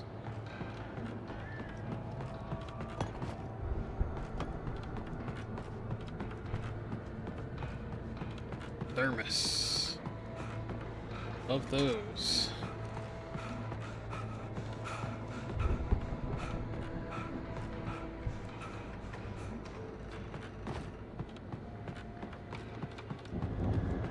Fuck up the boat.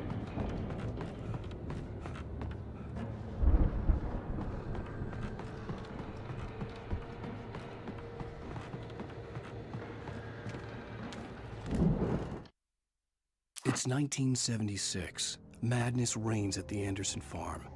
Contrary to all logic, the headiest ingredient of their moonshine is unfiltered water from Cauldron Lake.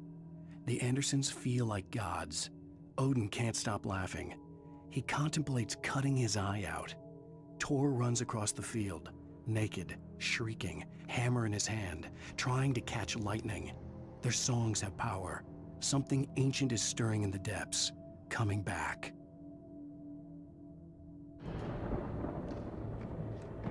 The Viking boat looked imposing, almost like a battering ram.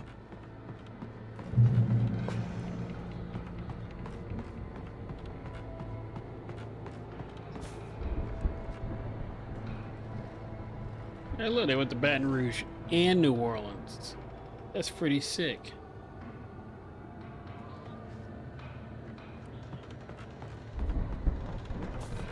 Love to see it.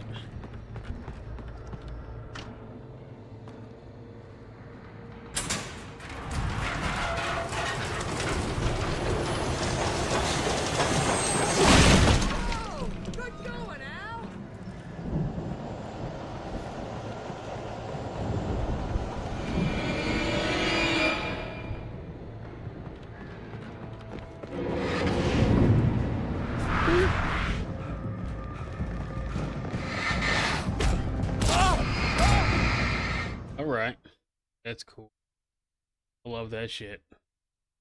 That never gets old. That's my favorite stuff right there.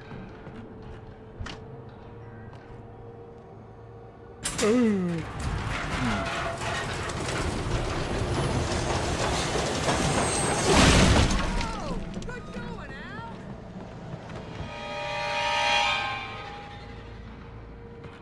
on down.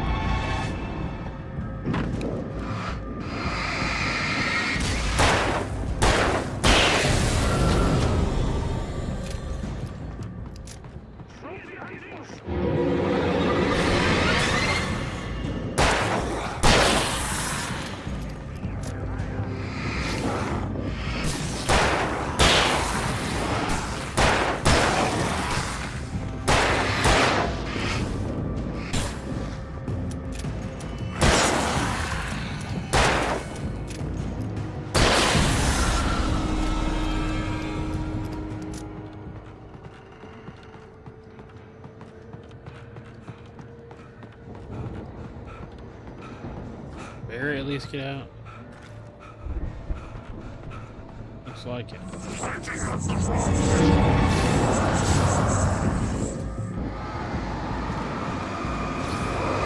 can make it through here, Al!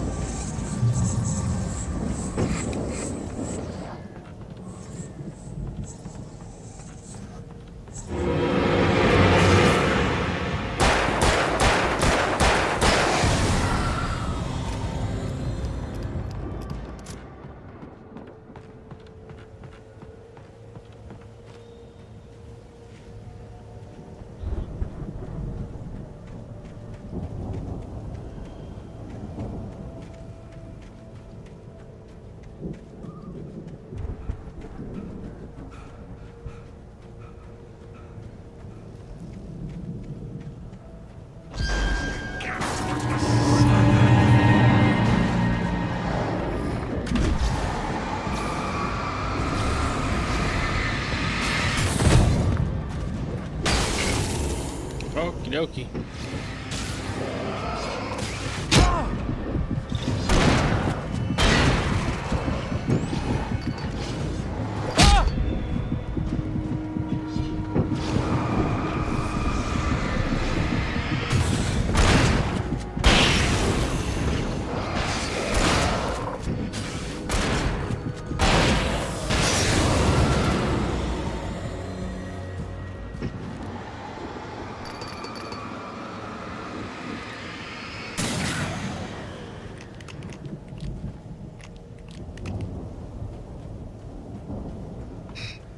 What are you doing over there, Barry?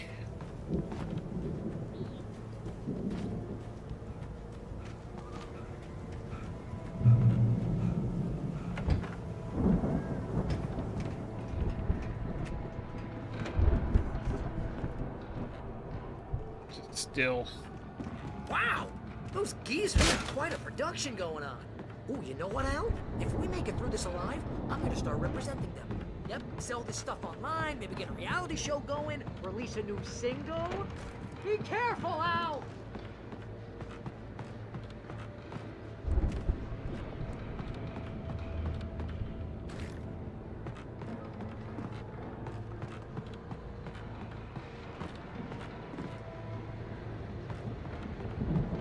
Right, open the silo door for Barry.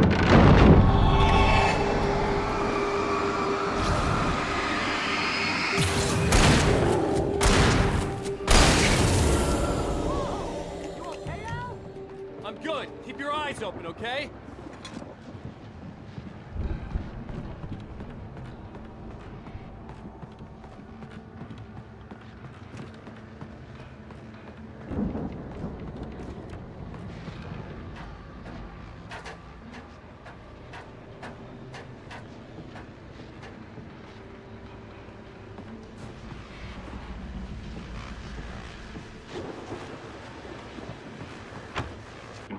As you regular listeners know, Nice. I tend to work through the night, but I'm not the only one. Deputies Mulligan and Thornton are taking a couple of moments off their busy schedule to join me here in the studio. 1 second, y'all. I'm pissed.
All right, we're back.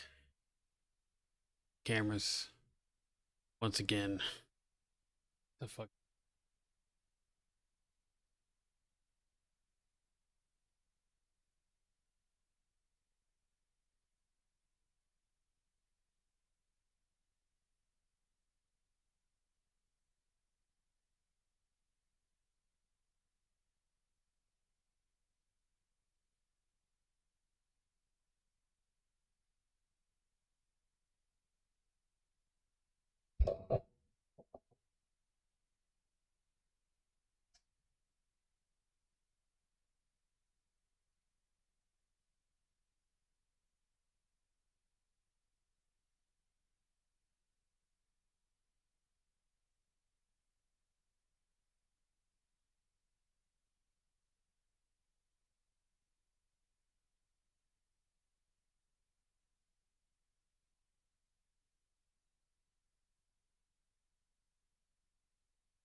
Boys, how busy are you now? Deerfest is almost here, isn't it? I bet that keeps you in business. Pretty busy, yeah. Actually, Pat, we've been real busy with other stuff, which concerns an ongoing investigation. Can't talk about that, Thornton. I wasn't gonna say anything. I was just saying we got, other irons to fry. And how would you compare your workload to last year's? Things have seemed relatively peaceful to me, but people do tend to get a little wild this time of year. Oh, it's wild, Pat. It's pretty wild. There's been all sorts of trouble this year. Vandalism, fighting, public disturbances. A lot of people gone missing, too. Yeah, it's pretty much the usual stuff, Pat. Just, a lot more of it.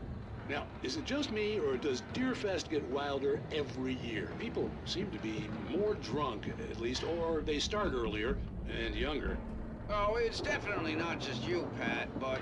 Definitely, Pat. Hey, I'm talking here, Thornton. Oh, shoot, I lost my train of thought. Not just me. Oh, yeah, it's wilder, Pat, but actually most of the trouble seems to be coming from grown men. People who ought to know better, Kids are doing fine this year. Well, that's nice to hear at least. Boys, I want to thank you for stopping by. I'll let you get back to your patrol. Sure thing, Pat. Weird. Yeah, sure thing, Pat. It's just one of those things I'm not exactly supposed to look at.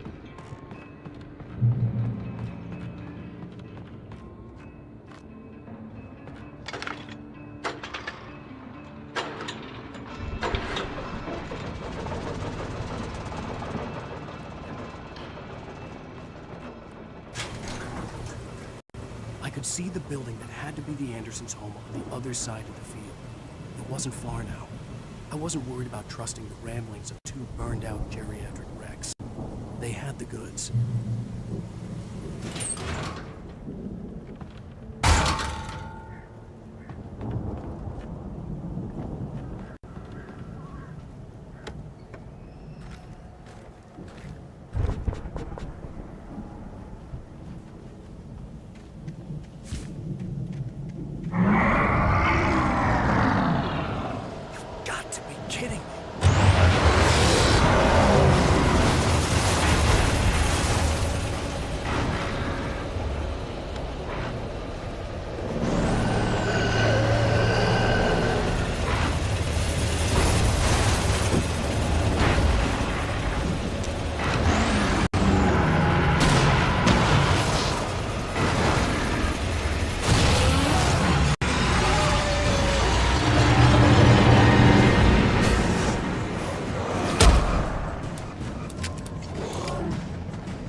Kaboom.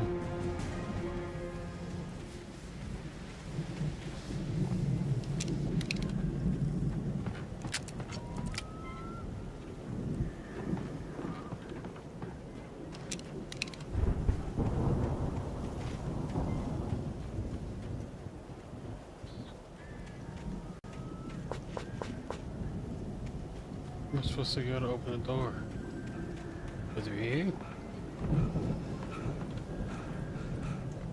Yep.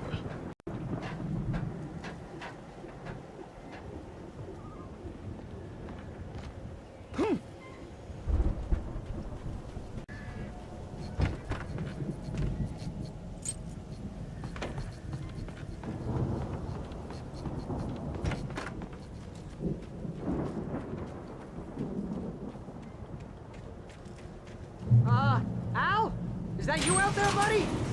Yeah, it's me. Hey, let's go, man.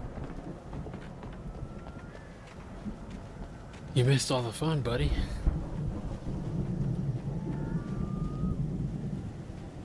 I think we're gonna have to work together to open this thing down. Looks pretty heavy. Hey, I think that's the farm on the other side of the field. We're almost there.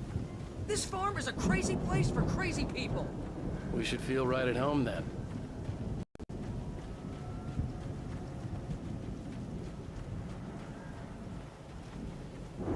Come on, Barry. Come on, one more game. Let's do this thing.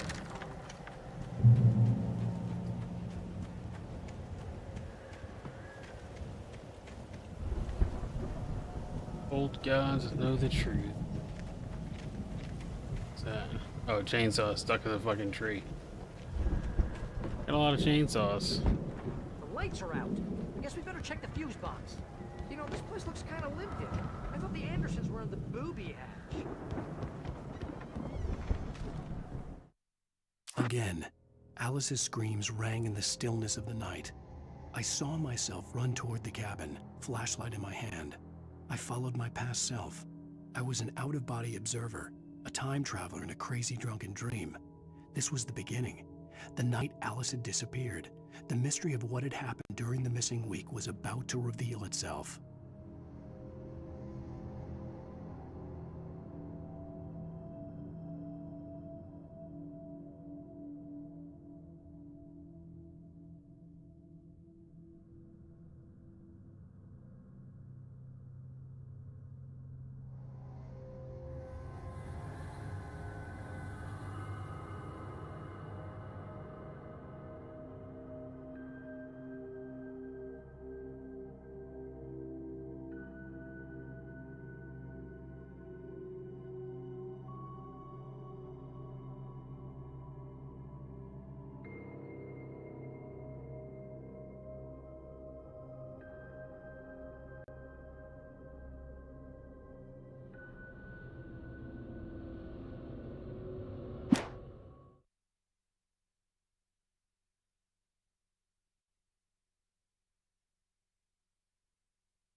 Door open. Oh, here's the bigger box.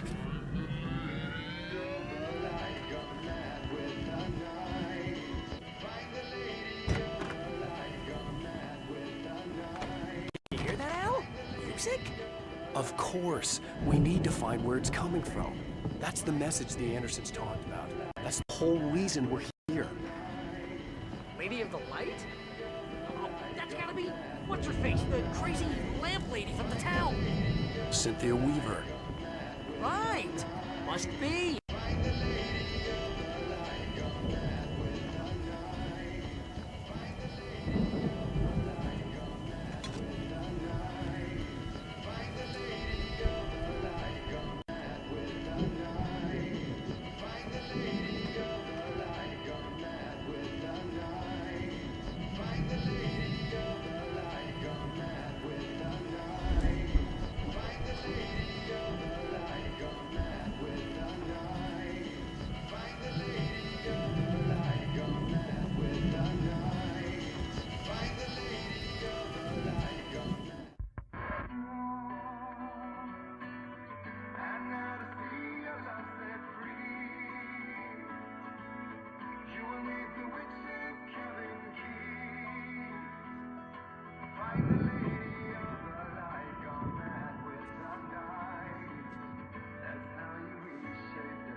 Okay. We need to find Cynthia Weaver. We'll stay here for the night and head back to town as soon as it gets light.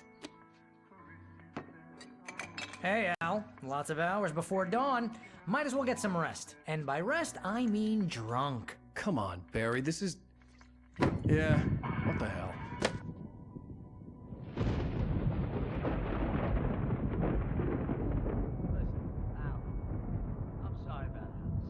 No, seriously, because I know we don't get along, but we're gonna find her, right?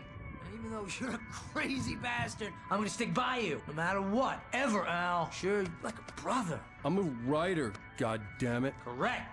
If I just wanted to, I could write 10 books a year.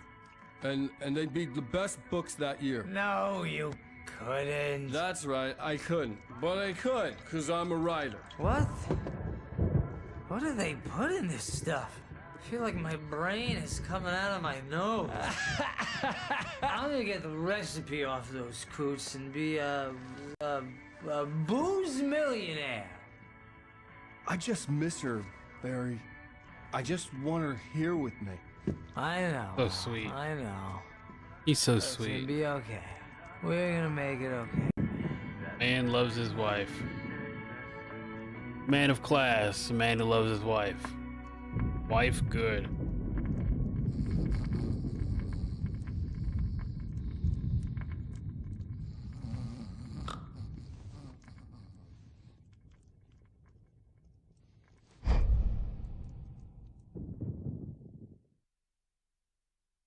Cut out, man, I swear. That stupid fucking cutout.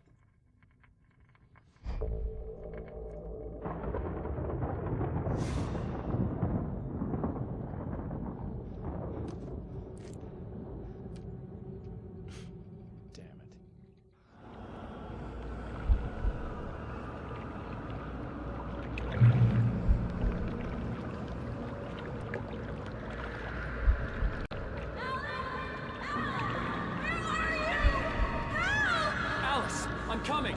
It's all right! I'm coming! It was a crazy, drunken dream, and yet it was more than that. It was the truth, a suppressed memory unearthed by the Andersons' moonshine. I was there, an out-of-body observer. This was the night Alice and I had arrived at Bright Falls, the night Alice had disappeared. I had a chance to find out what had happened. I remembered being surprised to see the cabin dark. Alice would have never turned the lights off. I remembered thinking I caught a glimpse of her form underwater, sinking into the darkness. Beyond this lost memory, there was nothing.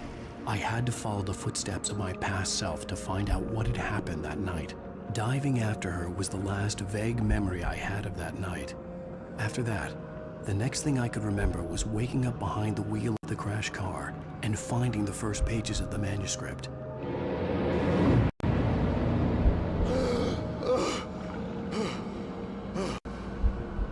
I couldn't find her in all that blackness. I must have thought she drowned.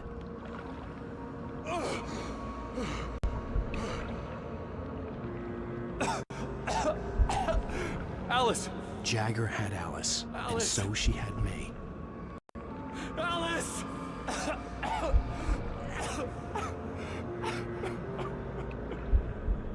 I'd been easy prey.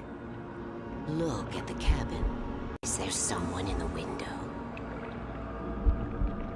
Alice? Maybe she didn't drown after all. Maybe she's inside. Alice! Yes.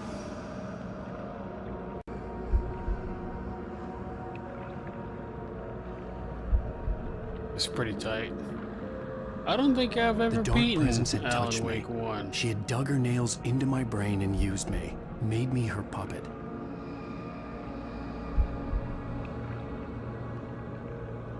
She must be here somewhere. Maybe upstairs in the study. Alice! Yes, that's where she is. You can apologize. Alice! You laugh at the whole thing together and put it behind you. Alice! She's not here. You were foolish to think so. No, she's dead. She drowned. No, no, no! It's your fault your wife is dead. You are guilty. All she wanted was to help you right. You killed her. Oh, hush. There's still hope. Cauldron Lake is a special place. Here, you have the power to change things. She wanted you to write. I will tell you what to do.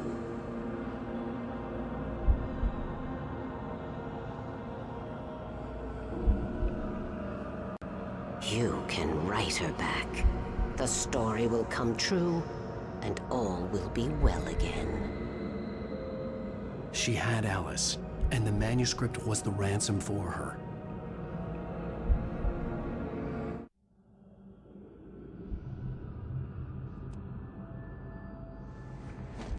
Yes. All right. I'll fix it. I'll bring her back.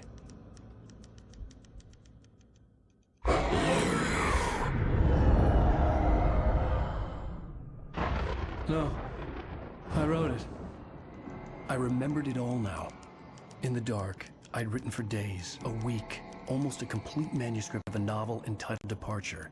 Jagger had been my editor, whispering in my ear, making sure that the unfolding story would make her more and more powerful. I thought I was saving Alice. Even with the cobwebs she put in my head, some part of me had been aware enough to write my escape into the story, to bring a light into the cabin to release me before I could finish, to interrupt the horror story before the ending, where darkness consumed everything and everyone. Zane was weak and far away, but I had written him into the story, and his light had been enough to set me free. It isn't here now.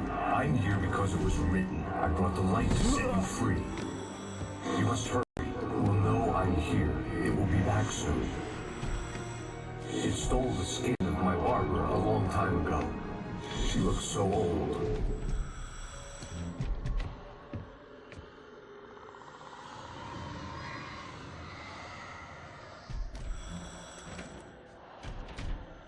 I had woken up, confused and groggy, my mind consumed by darkness and fear. All I could do was to escape.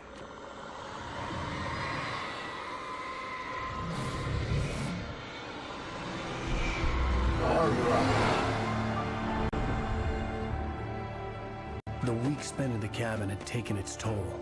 I was barely conscious, and fading fast. It had to have cost Zane terribly, thrown him even deeper into whatever dark place he now haunted. But he had managed to weaken the dark presence, kept me safe that night.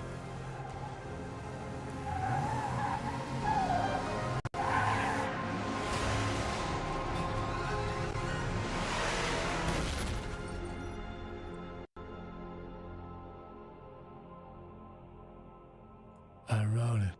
It's my fault. That's right, James Joyce. It's your fault, and you're gonna pay for it. I love him. I love him so much.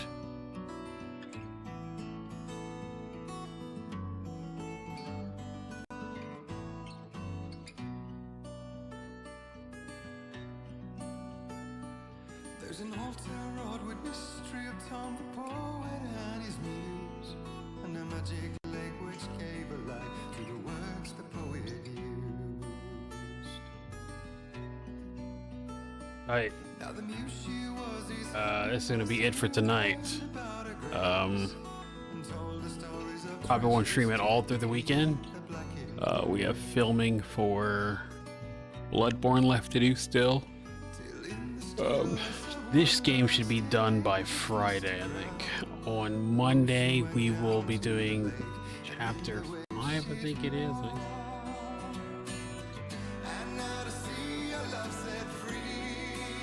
Just more chapters. Oh no, 2 chapters, so we'll do the next 2 chapters on Monday. And then on Friday will be the DLC chapters, which are part of the story. Wednesday will be racing. I'll probably do some Gran Turismo. We'll see what's going on with daily races. I did a bunch of the time trials today, so that's kind of done for a while. Maybe we can get to better times on them. Either way, this is the end of the stream. Thank you very much for watching. Thanks for hanging out. See you Monday. Hopefully I'll have Bloodborne out soon for you. Looking very much forward to that. It's gonna be my longest video today, so looking forward to that. Anyway, that's it. That's the video. Shit. That's it. That's the stream.